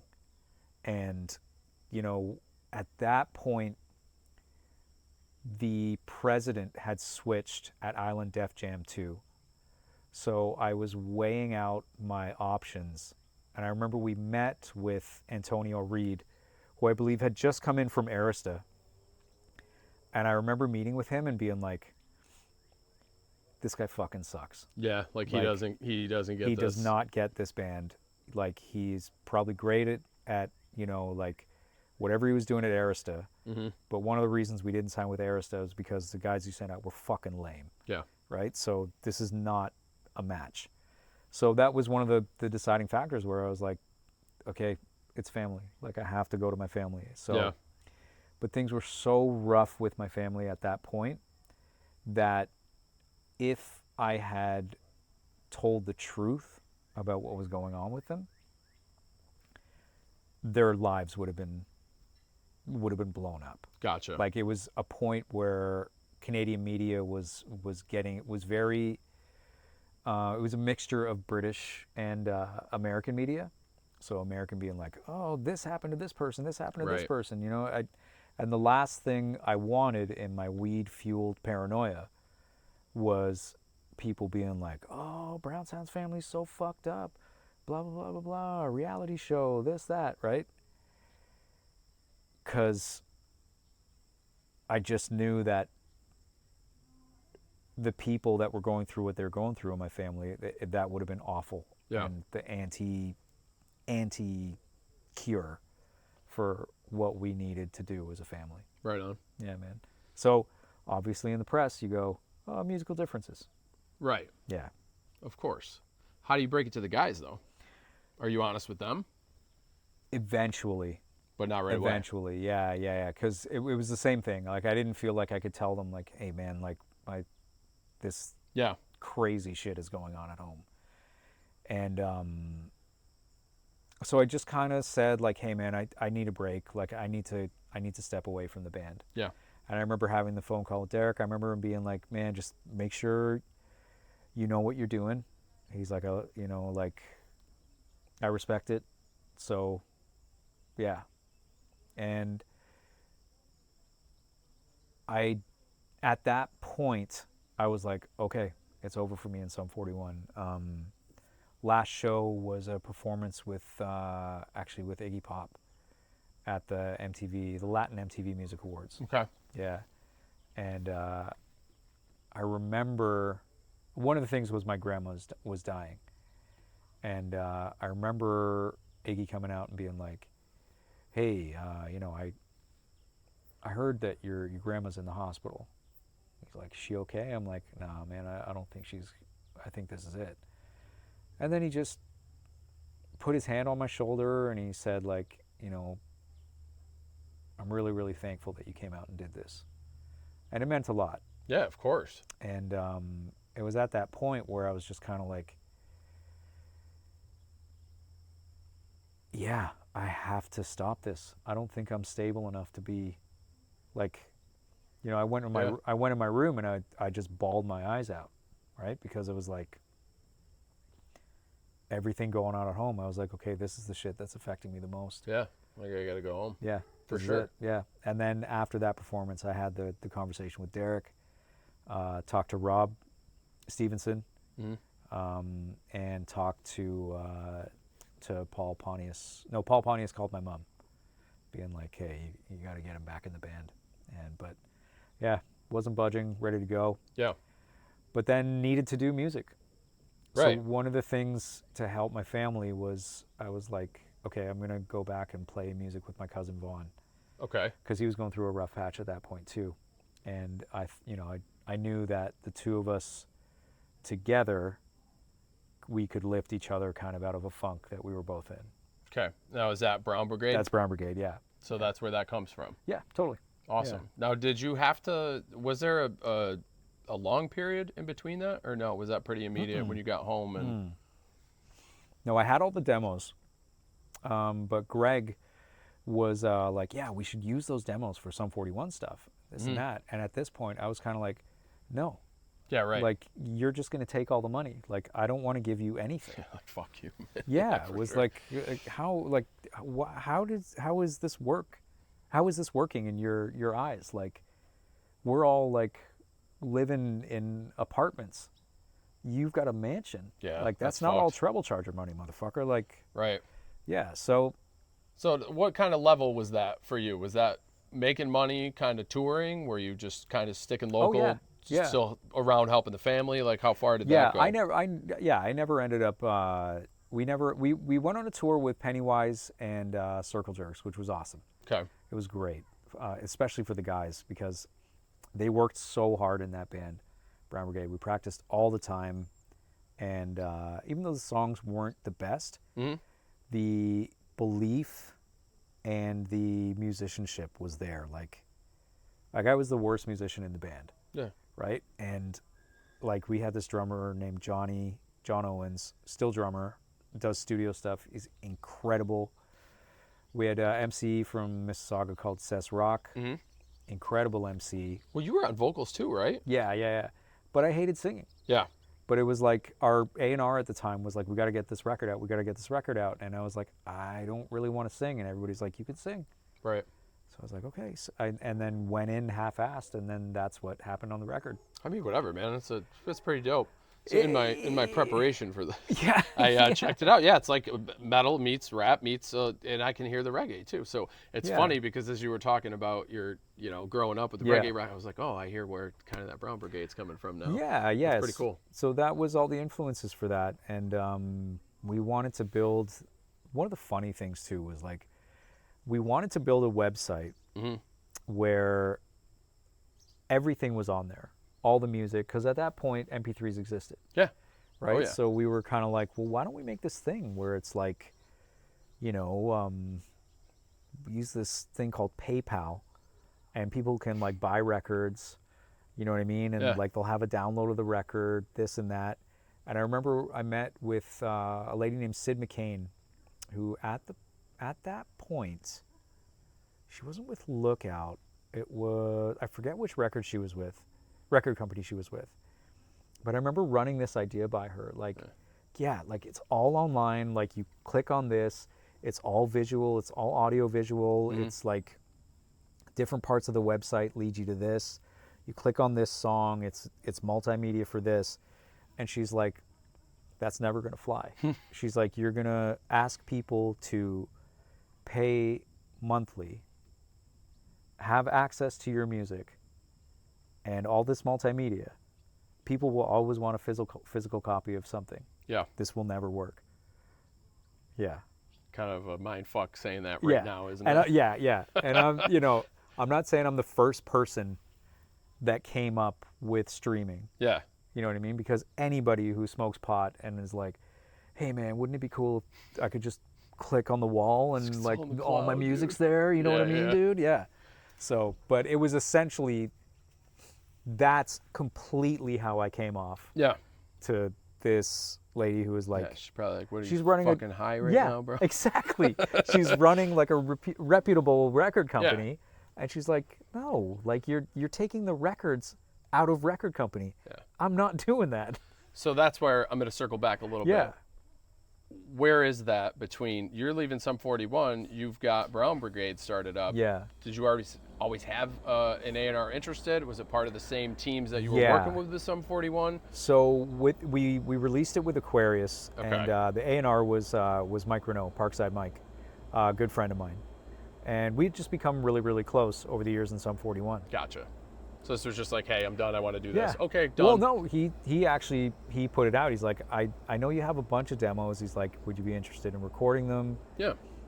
I was like, yeah, me and my cousin Vaughn, we're thinking of doing this thing called Brown Brigade. And he was like, okay, I'm on board. Whatever awesome. it is, whatever you need, I got you. And Aquarius was amazing. They signed us without hearing anything and put out singles. And I was actually the one that, we were in a meeting, I remember, and I was actually the one that kiboshed the second single. Okay. Yeah, because I was like, do we keep spending the money at this place? This sounds insane, I know. Yeah. But do we keep spending the money on putting out singles, or do we go and tour? Mm-hmm. And at that point, you could still just rake Canada and build a following. Only problem is, after I was like, yeah, let's kibosh second single, let's put everything into touring. This doesn't sound too crazy to me. We got offered a tour with Ozzy opening. Uh-huh. Aquarius came back and said, yeah, no, we don't have the money for tour support for this. Oh. So we were kind of like, okay, where's all the money that we were going to use for this? And they were like, yeah, no. Damn. You don't want to put out singles, you don't get tour support. Okay. And we were just kind of like, fuck. Should have signed with Sid McCain. Right. Yeah. Right. So was that like the end of that for now? For that? So at yeah, that yeah. point? So at that point, Brown Brigade, it was just kind of like, okay, we did what we did. It blew up in our face. We couldn't pay the musicians anymore. Mm-hmm. So at that point, I just started producing local bands. Okay. Yeah. Now, when you stepped away, you mentioned that, hey, I'm always going to be friends with these guys, and but were you still in communication at that point? We weren't talking. You weren't? We weren't talking, but Koner and I would meet up every once in a while. Not planned. We'd just be at the Bovine at the same time. But yeah, Derek and I didn't talk for like 9 years. Where do you think that disconnect came from, though? Because in your head, I think you even just said you assumed, yeah, well, we're still going to be friends. Yeah. But you weren't. It just, with Sum 41, if you leave that group, you're out. It's just it's like excommunicated. No shit. Now, but who do you think? Where do you think that disconnect came from, though? Like, if the Brotherhood was gone too, do you think that was just like him being salty? You bounced, or? I think it was just onward. You know what I mean? Yeah. Like, do we, like, when? Just staying in the machine. Yeah. Exactly. Yeah. Okay. No point. Like, I guess I had nothing to offer, but I also wasn't reaching out a lot at that point too. I had isolated myself pretty heavily, right? And looking back, I know why. So I was absolutely depressed and didn't tell my friends, right? Yeah. So that's not all on them. Like, okay. Yeah. Like, So I had a part in Did you that. kind of stop like showing up and reaching out too then? Yeah, absolutely. Gotcha. At that point, I'd gotten to a point where if I saw an email from one of our managers, Ari, I'd be like, fuck, somebody needs something. I would shut down and be like, I can't do it. I don't even want to see what it is. Did his relationship with Averill have anything to do with any of the tensions too? Did that like come into the band at all, or no? At that point, just felt like we were chasing after what we were chasing after, that like childhood dream of success. Yeah. You know what I mean? But as far as Avril affecting things, I don't know. You'd have to ask him, right? Yeah, but yeah. for me, it was like I had a hard time accepting that somebody was coming in to our fold. Yeah. And didn't realize that it was the same shit that they did to my wife at the same time, right? Like, once one of us had a girlfriend, all of a sudden it was like, oh, one of our boys is gone. Yeah, like what right? the fuck, bro? Yeah, and we did the same kind of thing. Right. So yeah. So because, did you go to the wedding? No. At that point I was out. Okay, so Yeah.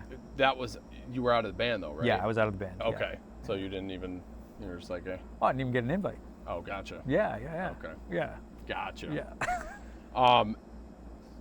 Brown Brigade, producing local bands. Yes. Then what? How did Organ Thieves come about? Organ Thieves came about because we'd got Chuck to play guitar. Okay. In Brown Brigade. A good friend of mine, Craig Pattison, was playing guitar originally, and he's the one that recorded the other solos on that record. In my opinion, some of the coolest stuff, because he just had access to great fuzz pedals, and he was a really, really good guitar player. Okay. And I remember having a conversation with him, and it was just like, yeah, I'm sorry, it's just not working. Like, he was complaining a lot about my cousin. Okay. Just like, Vaughn gets this, Vaughn gets that. Yeah. And I was kind of like, yeah, it's my cousin, right? Yeah, right. Like, and, fuck off, dude. I didn't explain it in the best way. I just kind of said, like, yeah, I don't think it's working. Gotcha. He had no idea, completely blindsided. And we didn't talk for a while after that. Was that like a big, were you guys signed too, or was that kind of just like yeah, an we were on independent- Aquarius. Okay. Yeah. So all this is just your relationship with Aquarius doing different projects at that time? Yes, yeah, Gotcha. absolutely. Awesome. Yeah, so, and then we got Chuck Coles, Okay. main songwriter in Organ Thieves and band leader. And as Brown Brigade was blowing up, like everything was blowing up in our face, him and Johnny were getting together and jamming more and more. Okay. And then they started Organ Thieves. And then he was just kind of like, yeah, man, like, you should come and play in Organ Thieves. I was like, well, I mean, I think Brown Brigade has run its course. Right. Like, Parkside basically sat us down and said the same thing. He's like, yeah, I don't I mean, think... were you bummed though? Was that like in your brain, like the next big, like that was going to be a big thing for you, or your at least next musical endeavor that carried you through? I think once I got that email from Aquarius that was like, yeah, we don't have the tour support to put you on tour with Ozzy, I was like, well, that's fucking lame. Yeah, like that. Yeah. That could be the breaking point that for could us. What the fuck do you absolutely mean? blow our career up. And Right. then, yeah, at that point, I was just kind of like, well, you know, of course, me being my egotistical self, didn't blame the record. I blamed the record business. Right. So I was like, yeah, just out of sight, out of mind. What's next? Gotcha. Right? So obviously, looking back on it, I was bummed. I can hardly listen to the record anymore. Like, I cringe every time I put it on. Gotcha. It's just how it is. Where's for me. the EP? Where's Appetizers for Destruction? I can't find that anywhere. I found the LP, but Yeah, it never. I mean, it just had like some versions of what was on In the Mouth of Badness. Okay. With like worse recording. Gotcha. Yeah. Okay. So, but I have a copy of that kicking around somewhere. Nice. Yeah. Yeah, I noticed it just wasn't out there for like public, like streaming or anything. Yeah. So Organ Thieves comes, and then tell me, like, so what's Black Cat Attack? Where Black Cat Attack? So, where did that come from? So another point of contention was, well, I had to leave Brown Brigade. Tell my cousin again, like, I'm leaving the band. Did that suck?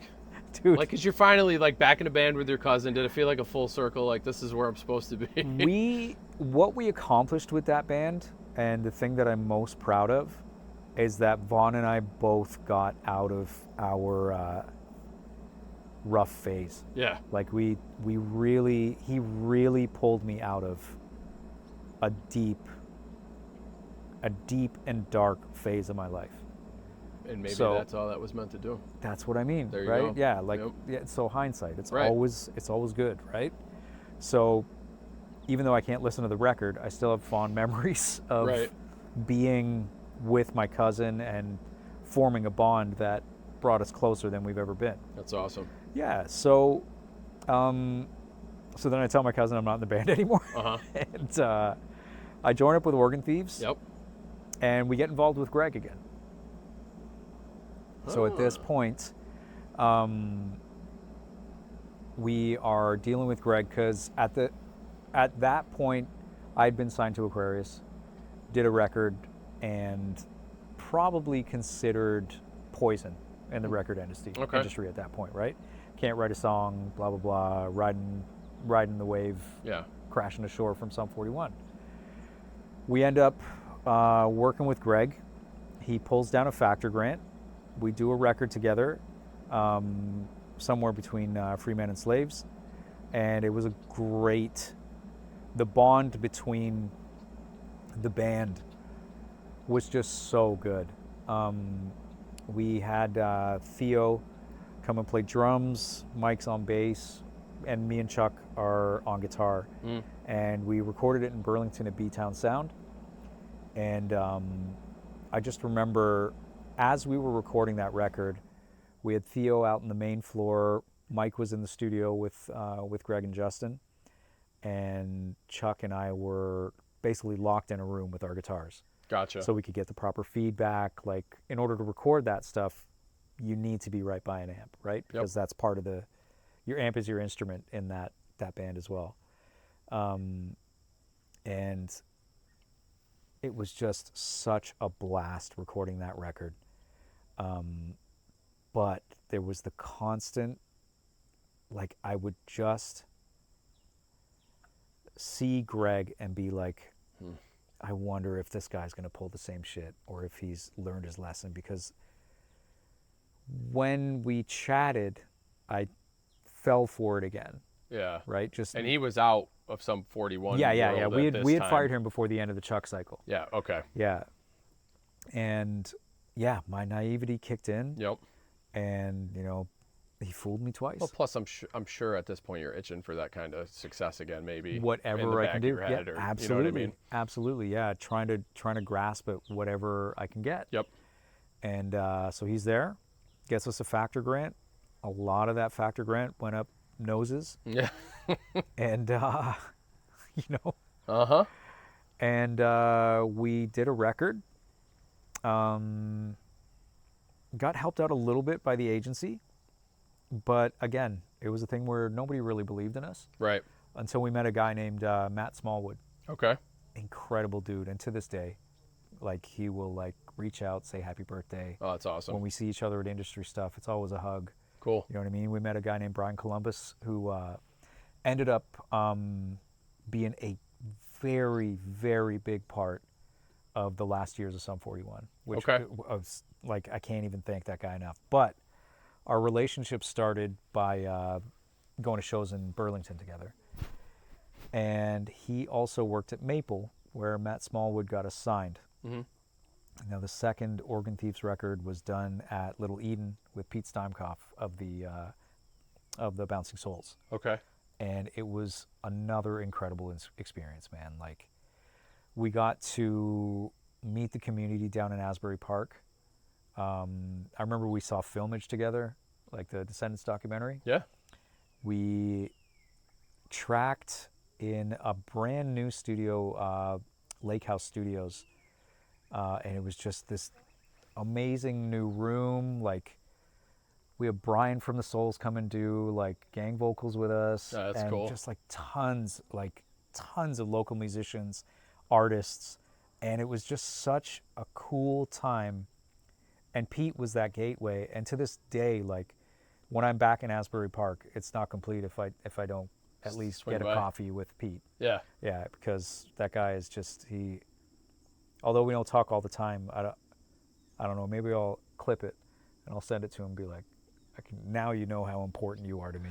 Here we go. Yeah. But yeah, it was just one of the sweetest times. Then we get back, and I remember we held a listening party at our label at the time then, which was Maple. Okay. And I cooked all the night before. Like, I cooked curry, rice, roti, stuff like that, brought it in, and we were supposed to have a listening party with the label. No one really shows up. People like come in the room to get free food and then leave. And we're like, well, when do we play the record for everybody?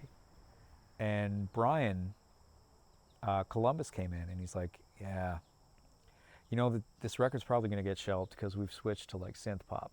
Fucking A. And then walked out. Especially after hearing you just describe how you were feeling. You were probably like, wow, this is the next fucking thing. This is like our next step, right? And it was just like, fuck. Yeah. Like, it just deflated us, right? And to this day, it just hurts to listen to that record. Oh, I can imagine. Because of that moment. But that's not all on Brian. Right. Brian ended up redeeming himself pretty damn fucking huge. Good. By the end of the career. And we never lost our friendship, even though like that dose of reality, which he needed to give me. Yeah. Right? Was like it hit pretty hard and really like cut my legs off at the knees. Okay. And it just felt like I was crawling at that point, right? Right. And I was also hearing at that point that like the partying was getting out of control in some and you know, I would see Cone, I'd be like, yo man, tell Derek I miss him, give me a call. Because I was just hearing from friends like, yeah, they were like sloppy, it's bad, it's getting really, really rough. So yeah, at that point I was missing Sum 41 as well because Screaming Bloody Murder had just come out. And at this point, so Black Cat Attack, done. No, Black Cat Attack hadn't even started yet. Okay, that's what I was gonna say because we're talking. So second Organ Thieves, then the Letdown, then this is the Sum thing. Yeah. Okay, and so then so Black Cat Attack wasn't even happening right yet. No. Okay. So Val. That's my timeline being off right now. Yeah. So we're talking what, like 2011 right now, 2012. I can't even remember. Might have been around 2012. Yeah. Okay. Yeah. All right, I'm back with you. Yeah. Sorry. Yeah. No, we're good. Yeah, we're jumping around the wormhole. Yeah, good. Yeah. Well, you know what? Before we keep going from this point, I do have to circle back just once because I remember reading something where, was it like 2008 you jumped up for like a song or something with Sum 41? Oh, yeah. So how did that come about? Because you weren't talking to them at that point, right? Okay, so at that point, Koner and I were talking. Okay. And he was like, do you want to come to the show? I was like, yeah, I'd love to see everybody. So gotcha. I go to see everybody. Steve-O hugs me, big open arms. It was a little bit awkward with Derek. Yeah. But we were chatting. Okay. You know what I mean? Like, there was time that had passed. Right. And it was a couple years at that point. Yeah, right? yeah. And he was kind of drinking at that point. I remember it got to a point where I think it was maybe like 30 minutes to showtime. And the manager at the time, Ari Martin, he's looking at me in the eyes. And I always knew when Ari was lying. Because he's like, yeah, we're just going to have a meeting at the back of the bus, so we need everybody off the bus. I was like, oh, you're fucking lying to me right now. Yeah.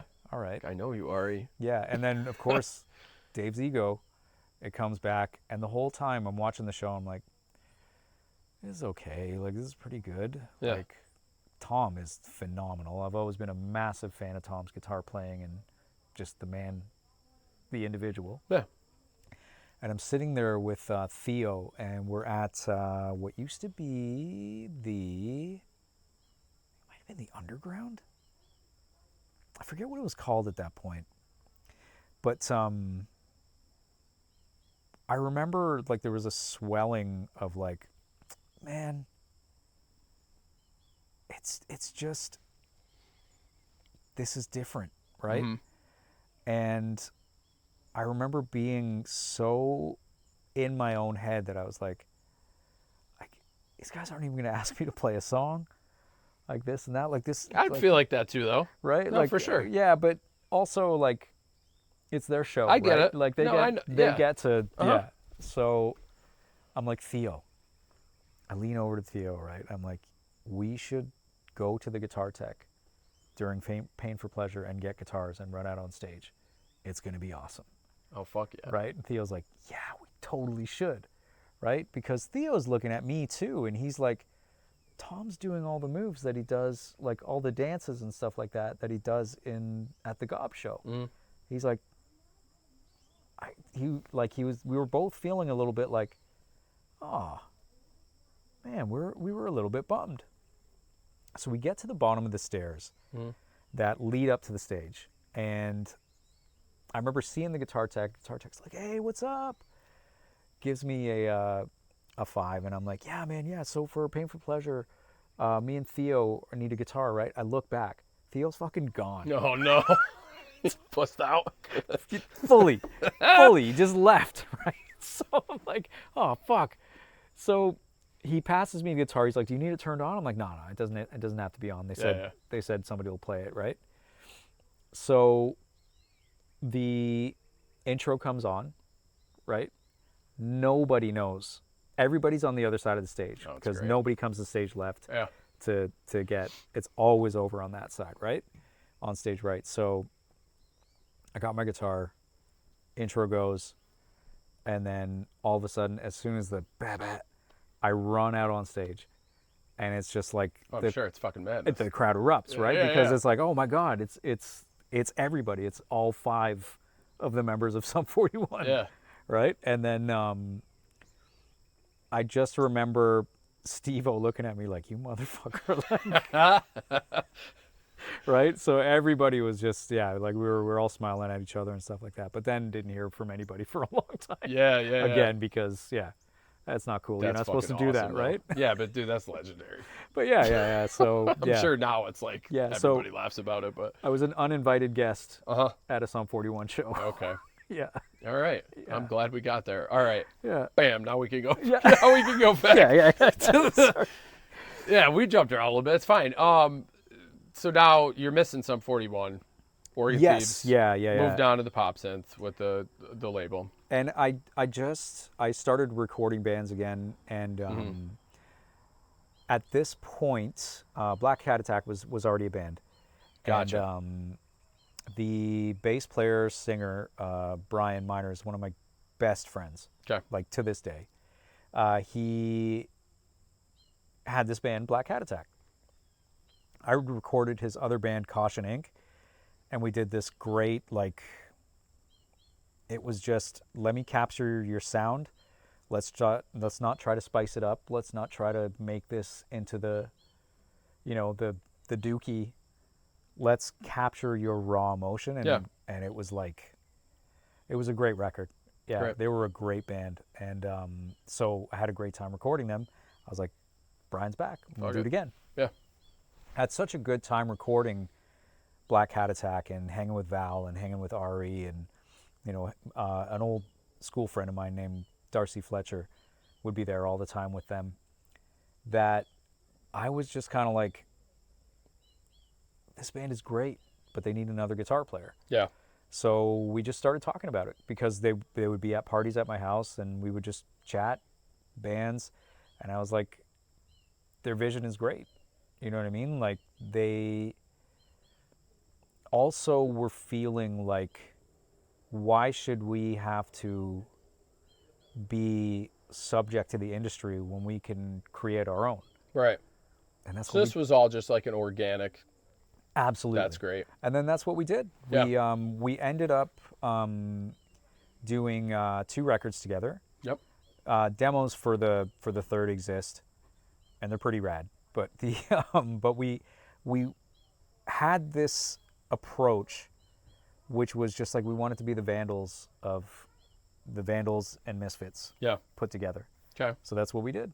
It's awesome. Yeah. And then we ended up being able to tour, like, we did mainly East Coast touring, a little bit of Middle America, but we built it all.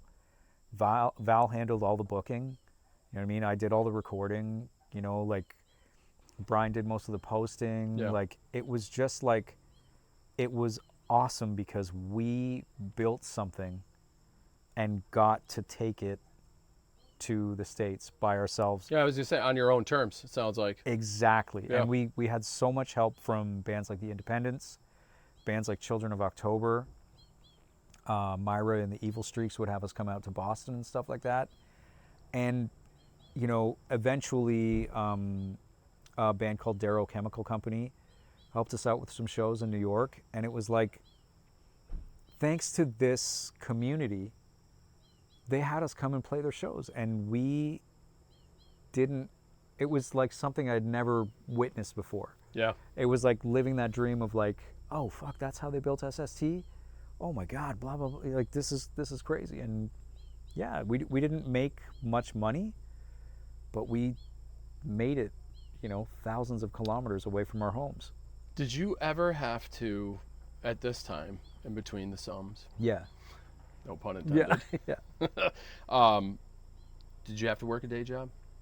No. Or were you fortunate enough to have No, enough? it was handover. No, never. No. Sum 41 has never made me fully safe financially.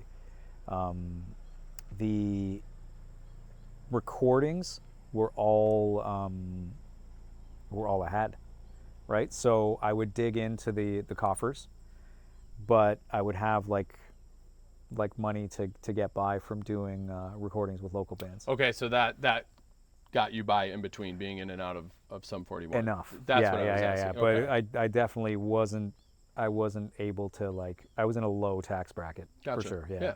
Yeah. Okay. But you never had to, you know, succumb to the desk job. No. That's awesome. No, I just refused to. Yeah, that's great. Yeah. Awesome. So, Black Cat Attack, how does that end? And what? That actually ended this year. Oh. Yeah. Oh, you were doing that in the background. Yeah. Why So didn't I fucking yeah. know that? Do your goddamn Oh, research, because Ryan. no, we never so once Kendra and I started dating. Yeah. And I always remember that because that's kind of like the point where I'm in Black Cat Attack, I'm touring the States, this and that, and I'm also about to, I'm literally learning how to be a real estate agent. That is fucking crazy. Right? So, did you took the courses and stuff? Did you ever get licensed? Yeah, took the courses. Absolutely. I had my wife and I had gotten divorced, and so I was just on the market dating, and I ended up like meeting Kendra, and then at that point, Derek and I were already talking again. Okay, see. Yeah. Okay. Yeah, So how did that happen? During the transition of my my ex-wife moving to Newcastle upon Tyne over in UK, Derek had called me out of the blue. He just called me and he's like, "Hello." I'm like, "Hey, Derek." He's like, "Yeah." And then we just chatted like old times. Just picked up where we left off. Talked about everything. You know what I mean? Like the forgiveness of everything that, you know, me deserting the band, you know, him being the way he was, it just came immediately. Yeah. Like we were just kind of like, yeah, like It's like old buddies picking up right where you left off. 100%. Yeah. And that's just what it is when we meet up anyway, right? Like, and then unfortunately after that, the incident happened where his liver failed, and it got to a point where we were talking a lot, and I was planning to come down and see him. And yeah, man, he died. And I remember getting the call from our agent at the time, Andy Summers, and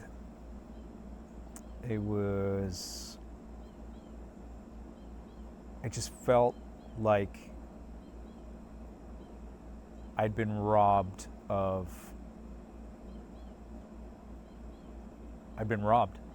Like I was just like, I can't believe that after 9 years, like me and this person were finally talking again, like someone who was a presence in my life and then all of a sudden gone in a flash. And then we start speaking again, and now they're dead. It's like, what the fuck is that? Yeah.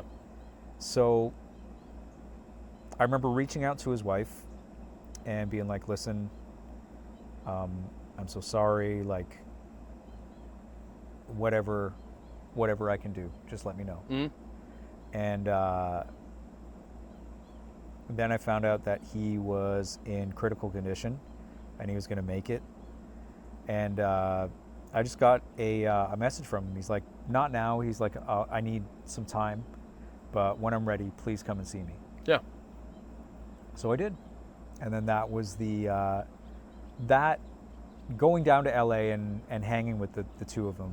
And I finally, when I had met his wife, Ari, I finally felt like my buddy has met his match. You know what I mean? Like, this is like these are two soulmates. Yeah. So I was like, fuck, okay, he's getting back to being healthy. Yeah. But he's got this person that is incredible with him. And I remember leaving that trip being like, okay, he's in a good place and he's going to recover. Then the talks of like doing a collaboration started. And at the time I'm still touring with Black Cat Attack, and Kendra and I are still fresh. And I didn't really tell her that we were talking. I was kind of afraid of finding out like that, you know, maybe she was just dating me because I was in Sum 41. Okay. And I really, like, a dude, head over heels. Yeah. Like from the first date, it was like immediate with this woman. And we ended up speaking about a possible performance together, Derek and I. And he was like, I got this idea. He's like, we play the awards, the APMAs. Yep. And we have to do something special. He's like, so I'm thinking we play King of Rock like we used to, because we used to put the King of Rock, be like, hey, I'm Jam Master Jay. I'm like classic kids. Yeah. But we're like 20 at this point, right? We're just rapping the parts. And he was like, yeah, I'm going to have DMC come out. I think you should play In Too Deep with us. I was like, that would be amazing. Yeah. He's like, okay, I just got to talk to some people about some stuff first, and we'll get it going. Zumo had been asked to be the drummer in the band at that point. And I remember being flown into LA. I was staying at Derek's house, and he had already been like so much of the way through 13 Voices. And we tracked a couple things here and there. We did a rap song that never got released. I remember some of the rhymes were like, I'm Dave Brownsound with the barbecue tongs, something, something, something, and then rhymed it with songs. I'm like the most basic rapper of all time. But they had a show at Chain Reaction. So Tom, Frank, Cone, and Derek. And it was kind of like a warm-up show for them to play the APMAs. But it had to be a secret that I was in town. Yeah. So at that point, he leaves me at the house, and he's like, hey, record a solo over this tune. And it was Goddamn I'm Dead Again. Yep. Right? So then I was like, okay, cool. So came up with the solo and recorded it while they did the show. He came home. We just worked on the solo together, got it to the place that it ended up being on the record. And then woke up for rehearsal the next day. And dude, the chemistry between the five of us was just fucking awesome. That's great. Yeah.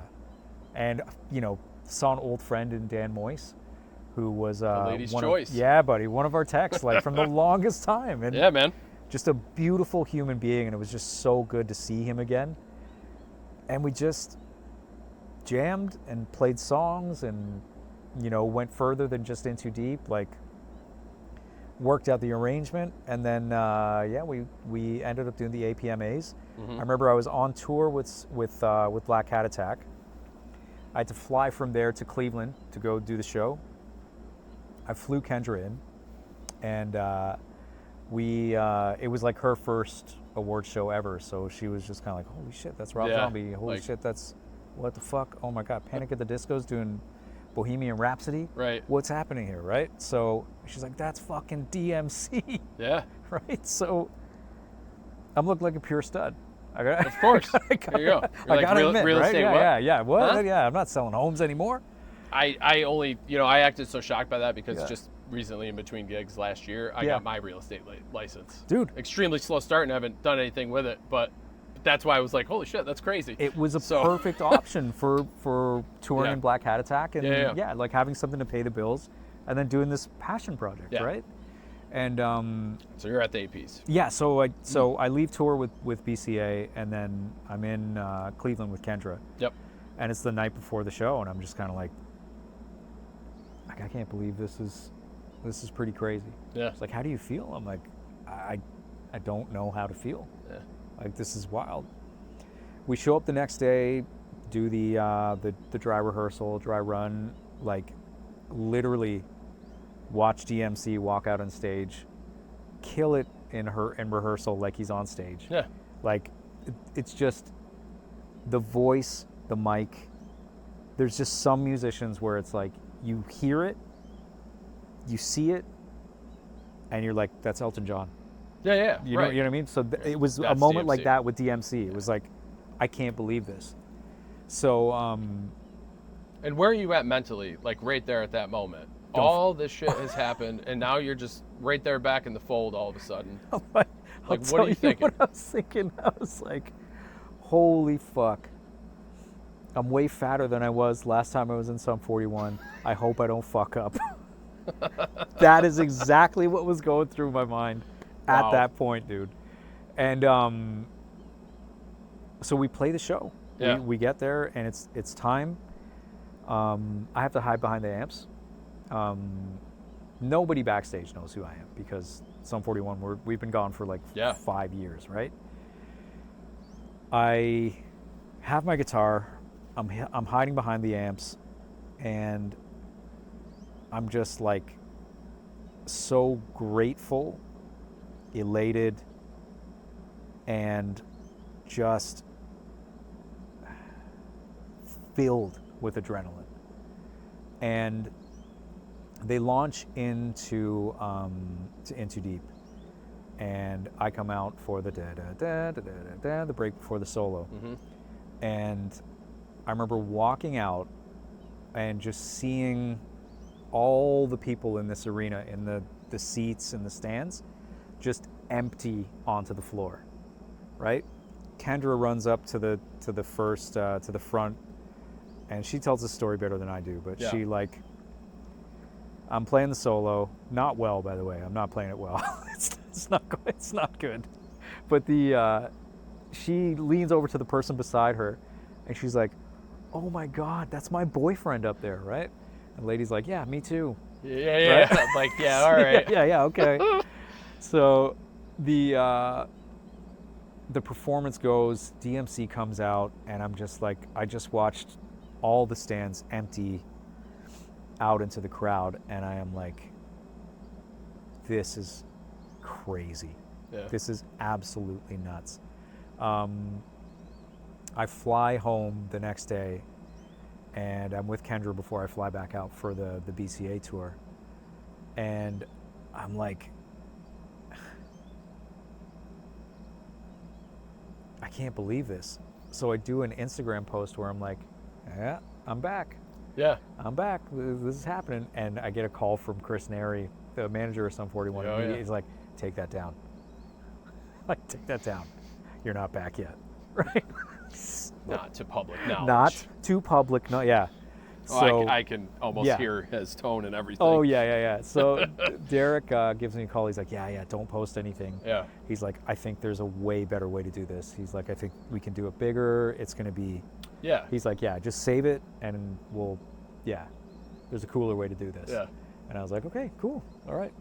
So then that was the beginning of being back in Sum 41, and it was wild. How'd you feel? Was it like a homecoming? Did you have like, wow, this is a whole full circle moment. This is where I'm supposed to be. Like, how were you?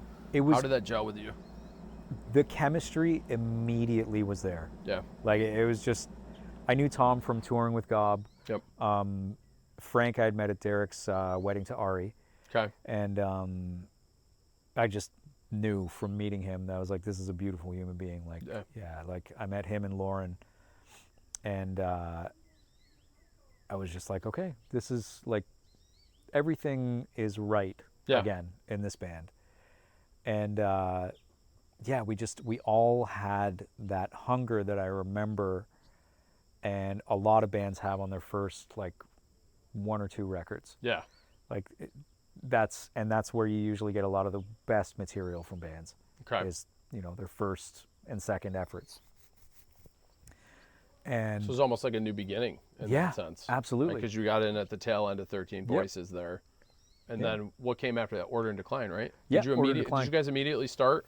We started Order and Decline as soon as the touring cycle of 13 Voices ended. I believe, I can't remember where we ended 13 Voices, but I remember the shows were growing and growing again, right? So we had started playing clubs, went into theaters, and then we were like, oh, a mixture of theaters and like event spaces. Yeah. Like, okay, this is cool. Right. This is really, really cool. Order and Decline gets recorded, released, COVID. We're like right in the middle of the cycle for that. And then that album just gets blown out of the water, and I think that record is one of our most underrated records. Yeah. Yeah. Yeah. I think Order and Decline has a lot of, Derek experimented a lot with his songwriting. Mm-hmm. He was in a great place where he just survived like a traumatic experience and came out on top, and his confidence was high. You know what I mean? Right. So, yeah, during that time, I'm guessing he just didn't stop writing, him and Mikey. Now, are you questioning that whole time? Like, fuck, is like COVID? Is this over again? Yeah. What's the future? What's happening now? Like, did you kind of have the internal I started freak out? Yeah, absolutely. In between drinks, I had the freak out. The next real estate thing. Yeah. Yeah, and I was like, okay, I'll learn data science. Yeah, okay. So I just started doing data science courses, you know, and because I was like, well, there's probably a job in this. I can do this and music. Like I could be home and do data science at the same time. Right. Dude, and I was just calling it data science. There was no like focus. Right. In the broad fucking fields of data science. That's great. So yeah, I'll just do that. And then everything opened up. Yeah, COVID calms down. You go right back into kind of cycling off Order and Decline, or is that just kind of like where talks began? Kind of. We I wasn't even sure if I was going to be able to tour again, because it's at that point that maybe a year and a half before COVID ended, I find out my mother has cancer. Fuck. Right? And then about 6 months later, I find out I have cancer. Right? So... How did that come about for you? Like, checking what myself. Alerted you to just... Checking myself. Just go and pee, right? And things just feeling weird down there. Okay. Right? And me being like, well, that's really strange. Right, okay. So that was prompts like, yeah, it was almost like a third testicle, right? And then all of a sudden, next day, it's like, it's not as big. So it was a series of checks where I was like, by the fourth day, I was like, okay, I really need to go to the doctor and see what this thing is.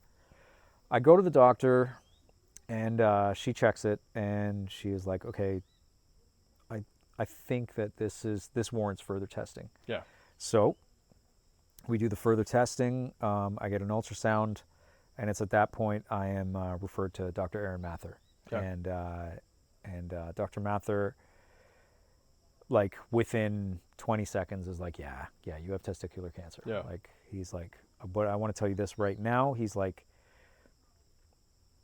because of your conviction to figure out what this was, he's like, you are skipping chemo. He's like, we're just going to basically, we're going to open you up, take a look, see if it's cancerous. If it's cancerous, I'm going to do a orchiectomy procedure. He's like, that's the removal of the testicle that has the tumor on it. And he basically said, okay, I'm going to get you to do an MRI. He's like, but the MRI is going to happen at this date, and your surgery is going to happen at this date. Yeah. Now, those 2 dates were after we were set to have our first tour back with my now buddies, like Simple Plan. Okay. Something that I was really, really looking forward to. Because one, there was like tension between the bands when we were first coming up. But at that point, and it was actually through their ex-bass player, David, that I just kind of, I don't know, I love those guys and had a blast on those tours with them. Cool. So yeah, I'll always consider them friends, and I'm thankful for them, like, letting all that dumb shit that we said, putting it to rest. And so I was really excited to go out with them. Yeah. Because this is a tour that people have been waiting for like 20 years. Right. Now, I unfortunately am going to miss the first half of the tour because I have cancer. Right. And it turned out that an old high school friend of my cousin worked in the MRI facility. So when she saw my name and had a cancellation, she was like, okay, this is cancer. Get this guy in the MRI. And it ended up working. That's awesome. So then I go to Dr. Mather. I'm like, okay, I got the MRI. He's like, okay, yeah, this is definitely this type of tumor. Yep. Don't worry. We're going to take care of you. He's like, the heal rate is 80%, but realistically it's more like 98%. So I'm like, okay, but the surgery falls at this certain point where my recovery time, I'm not going to be able to go on tour. He's like, okay. Then he moves the surgery time. Oh, it's fucking amazing. Right? He's like, I'm going to book you in dirty early. Yep. Like you're going to have to be up at like 3 a.m. He's like, but let's get this done. So lays me out on the table, right? Get the anesthesia. Guy, last thing he says to me after he says count down from 10, he's like, oh, by the way, my assistant here, she's like a massive fan. And my last thought is like, get her out of the room. No Sum 41 fan is allowed to see my ball get cut off. Yeah. But yeah. So I have no idea if he was just fucking with me or not. But 100, yeah. probably. Most likely, yeah. But so I still have the scar right here. Opened me up like a wallet. Pulled my stuff out. Mm-hmm. Saw that there was a tumor there. Lop, done. And then it was about an 8-week recovery after that. Couple fortunate things, obviously, it being testicular cancer, Yes. which is High cure rate. Yeah. exactly. Yeah. But what's with you fucking Canadians and the testicle cancer, man? And Tom Green too, Dude, right? it happens. Am I right? Yeah. Yeah, I True remember that talent. from when I was a kid. Yeah. True talent. Yeah. Oh, that too. I can't compare, but I can sympathize a little bit. I got into a bike accident when I was 12. Oh, yeah, and yeah. I ripped my nutsack right open. Dude. 3 cuts on my dick, stitches, everything. Awful. Like that much more, I would have been chasing one of my nuts down the street. So Awful. I get the Yeah. surgery, Oh. the healing, but yeah, cancer. You hear that, man? I mean, what was your? Did you have the thought? I mean, knowing it was testicular cancer, the high cure rate, and being young, did you even have that thought, like, oh fuck, what if this spreads or Yes. comes back? Yeah, Did it fuck with you because a little bit. Because the language at that point is always so the doctor doesn't get sued or anything like that. It's always like, we're doing all this to make sure. So obviously my mind raced and was like, is this it? Yeah. Am I dead? Yeah. But it turned out that, just being adamant about checking myself, and when I did see something wrong, going and getting it taken care of, Yeah. taking care of myself through exercise, this and that, it made my time with cancer like essentially a success story. Good. And it was like the second time in my life that I won the lottery. Right. You know what I mean? Yeah. 100%. Play with your balls, kids. Yeah. Do it. So, you joined the tour? Yes. Join the tour. I get the go-ahead the day before I'm supposed to leave. That's great. Like I'm like Nary, like I am going to be telling you like 2 hours before the flight whether I can make it or not. Yeah. Right? Wow. He's like, don't worry, we got this guy waiting. Like, just let us know whatever you need. Like the dudes were so supportive. Yeah. The entire Awesome. time. Yeah, it was great, and I'm still a little bit like open down there. So I'm like, should I go on tour? Should I? Yeah. Like if I'm in the States and my fucking, this pops open, Right. I'm fucked. So of course I go. Right? Yeah, I was gonna say, like, what do you mean? Yes, you did. I'm not missing the chance to to see my old buddies and tour with my new buddies too. Yeah. So I remember that first show, the fat lip jumps. If there's any footage, it's just like me, just kind of like being like, Tiptoed.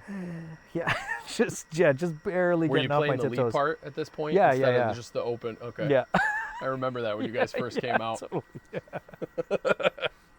So yeah, and then as I went, we just, I don't know, we bought gauze and took care of it, but yeah. but it healed, and it was awesome. Yeah. So and cancer free and thriving. Cancer free and thriving. Yeah, awesome. Absolutely. So what happens after that tour? So after that tour, we end up we keep on going with tributes, anniversary tours. Yep. So we did the DTLI, we did the All Killer. I believe at that point we did some tours. I can't remember if we did tours with Offspring after Heaven and Hell, or if it was. No, it was. Yeah. So sorry, the guys are better with timeline and stuff like that, but I believe it was Order and Decline that was out when we were doing tours with the Offspring. Okay. Which was beautiful because it was a reuniting of a band that took us out early on. Yeah, plus Todd's with him now. Oh, dude, like one of Cone's closest friends, did a great stint together. One of my first friends on the Warped Tour. Yeah, because H2O, was Todd. right? Yeah, absolutely. Yeah, dude, Todd's good shit. Oh, dude, Todd. I've hung out with him yeah, a few times. And we're so speaking of him, Coner, Todd, Alejandro from X Creep Show, and just did a tour with Billy Talent. Mm-hmm. And myself were playing Music for Cancer out and with the Epinep family. It's a festival that happens every year. Bad Religion, Face to Face are on it this year. And we're going to be there on the 12th of September. Okay. We're going to be playing the after party, and we're doing a bunch of cover songs. Oh, that's awesome. Yeah. So it's going to be the lineup of the four of us. And previous to that, on September 10th, I believe it is, we're going to be playing Live Loud. So we're going to be playing a few songs. It's going to be the same lineup, and that's a benefit for Matthew Perry. Awesome. House. Yeah. That's cool. Yeah, two causes that we all believe in really, really heavily. So.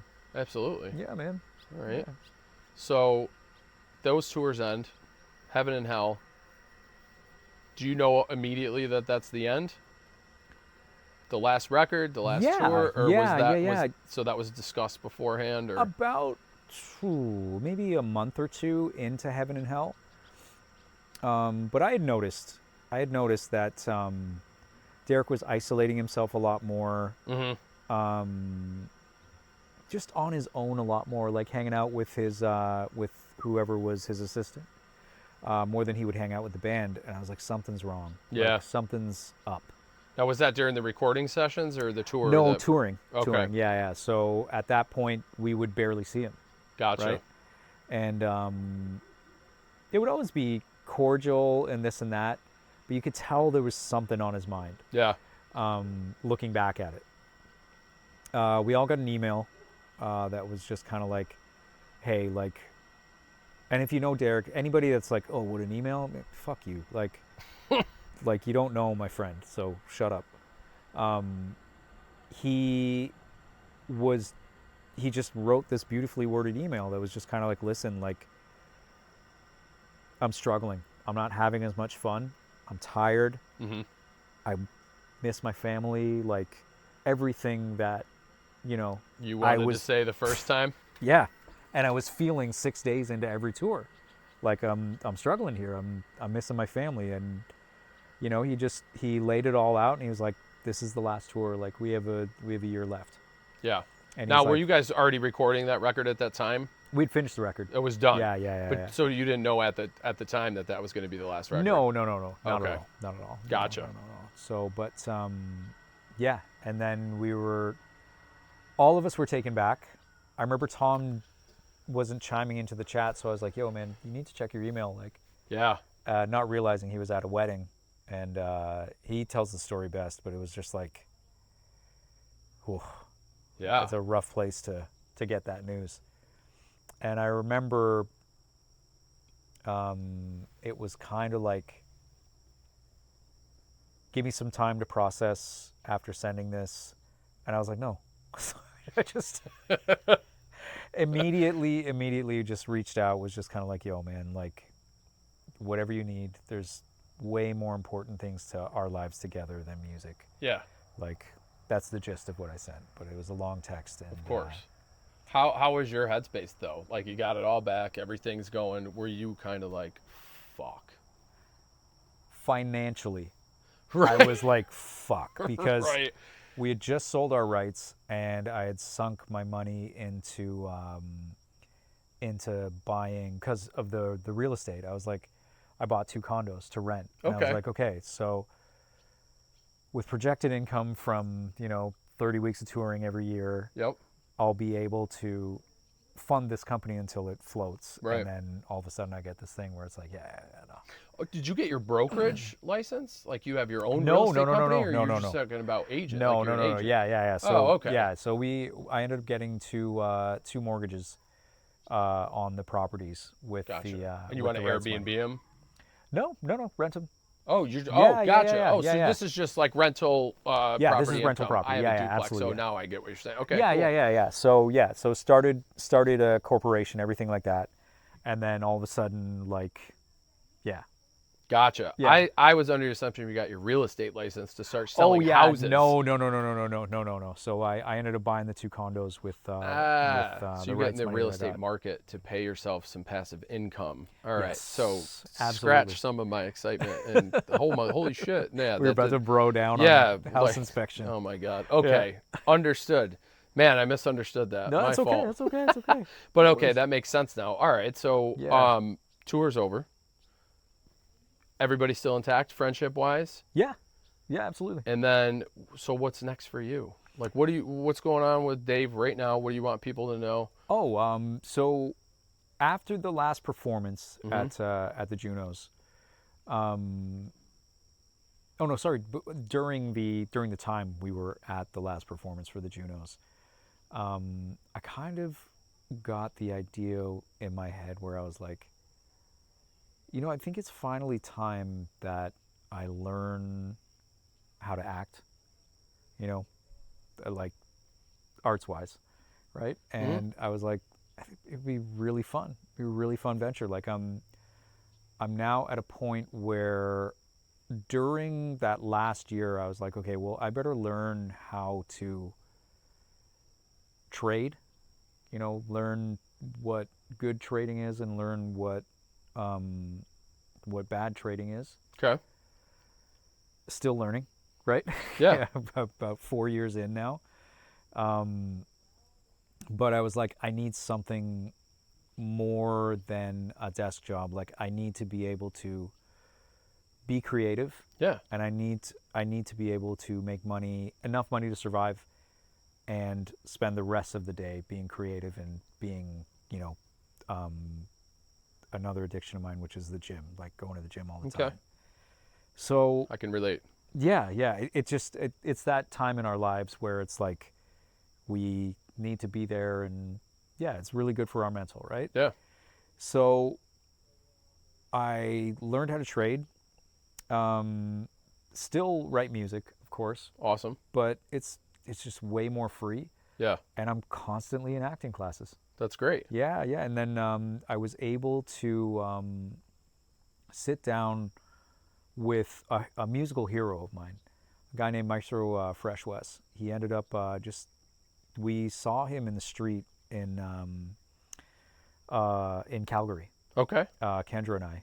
He just put his arms around us and he was like, "What are you guys up to?" I'm like, "Yo, man, can you tell me what it was like or what you did to make the pivot to acting?" He's like, "You got some time?" I was like, "Yeah." And then for like 2 hours, like just pure knowledge. Great. Just like, "Yo, this is my agent. I'm going to give you her number. I'm going to tell her you're calling. She's going to help you. Know this, choices." And he was just like going through all of these things Yeah. that I'm still hearing about in classes to this point. Right. Right. So like this guy, like he's doing it. Right. I meet with Pam Winter at GGN, who is Maestro's agent. And she is like, "Well, I'm going to give you some scenes to practice, and here are some acting studios you should get in touch with to learn." Yeah. So I took her advice and learned, sent her some scenes, and I was like, "I think I'd like to start that process of auditioning." And she's like, "Okay, I think you're a little underdeveloped for where I'm at." She was like the head of that agency, Yeah. right? She directed me to a bunch of different agencies, and it came down to Maya Ritter at Ritter Talent Agency, Okay. and Stephanie Bleakley at Amanda Rosenthal Talent. Okay. And my meeting with Stephanie was amazing. My whole career and life in music, I've been fucked over by men. My entire career. The only people that haven't disappointed me in my life are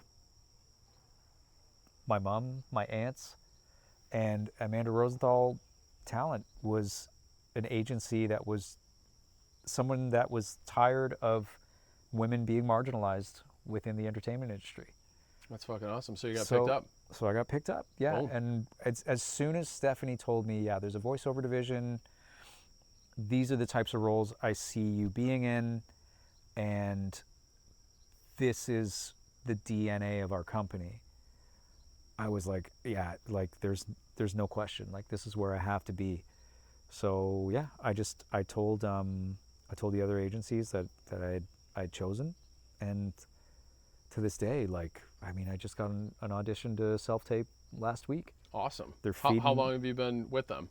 It'll be a year in September. Okay. And have you landed anything substantial or anything anybody would know right now? No, most I've been is like shortlisted. Okay. So, but I mean, for someone who's been doing it for a year, I mean, I'm head first into it. I'm around a group of people in actors and acting coaches and this and that are so open-minded, Yeah. and accepting. I'm not used to it.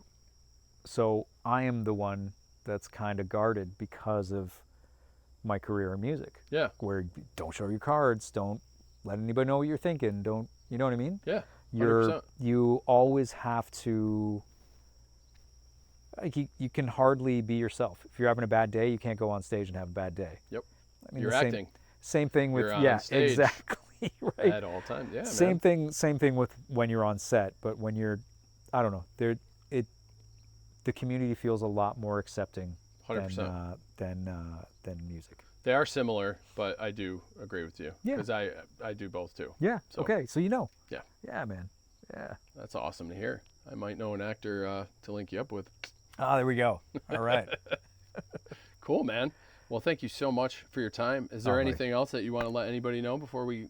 Oh, you know what? Yeah, we should mention the VI Prize. Yes. So if you go to viprize.org and search up Sum 41, we're doing this really cool raffle where proceeds go to War Child in Germany. And War Child is the NGO that brought us to the Congo. Mm-hmm. ever since, so we've been working with War Child for 22 years now, and I continue to give cameo money to them. Whenever I can, I'll donate, because this is a organization that takes care of people who are affected by war zones, poverty, anywhere anybody needs help. Okay. You'll see War Child. That's awesome. And they're just, it's just such a beautiful organization, and I can honestly vouch for what they do, because I've been there with them and seen the effects of what they do. That's great. And seen people with boots to the ground. So proceeds from the raffle go to that. Around October, November, around that time, we're going to draw the grand prize winner. There's no limit to how many tickets you can buy. The grand prize is one of my Duesenberg Dave Brownsound Alliance guitars, signed by every member of the band. Now, the catch is that if you win it, like, we're going to Germany together, and we're going to do a tour of the Duesenberg factory together. Yeah, so, and I mean, on top of that, that's awesome. Yeah, it's like, for me, that's amazing too. Yeah. Yeah, so, and I mean, the main, sorry Duesenberg, sorry Igor, sorry Chris, the main complaint I hear about the guitar is that it's too expensive. But I just wanted something that, if I'm playing it, you're playing the exact same quality thing. You're not getting an Epiphone with my name on it. You're not getting a Squire with my name on it. Yeah. It's like you're getting the guitar that I play. That's awesome. Right? And that's no slight to anybody that does that. It's just, it was offered with Gibson, it was offered with PRS, but I don't like that. Yeah, I got you. I guess I keep it real. I don't know. But, hell yeah, dude. But well, thank you yeah. so much. I appreciate your time. I'm Coughlin. This has been Coughlin Confidential with Hot Chocolate over here, where the official story died and the real one got told. See you next time. That's furthest from the truth. My heart died, my stupid pride, my shield from the abuse. There's always truth.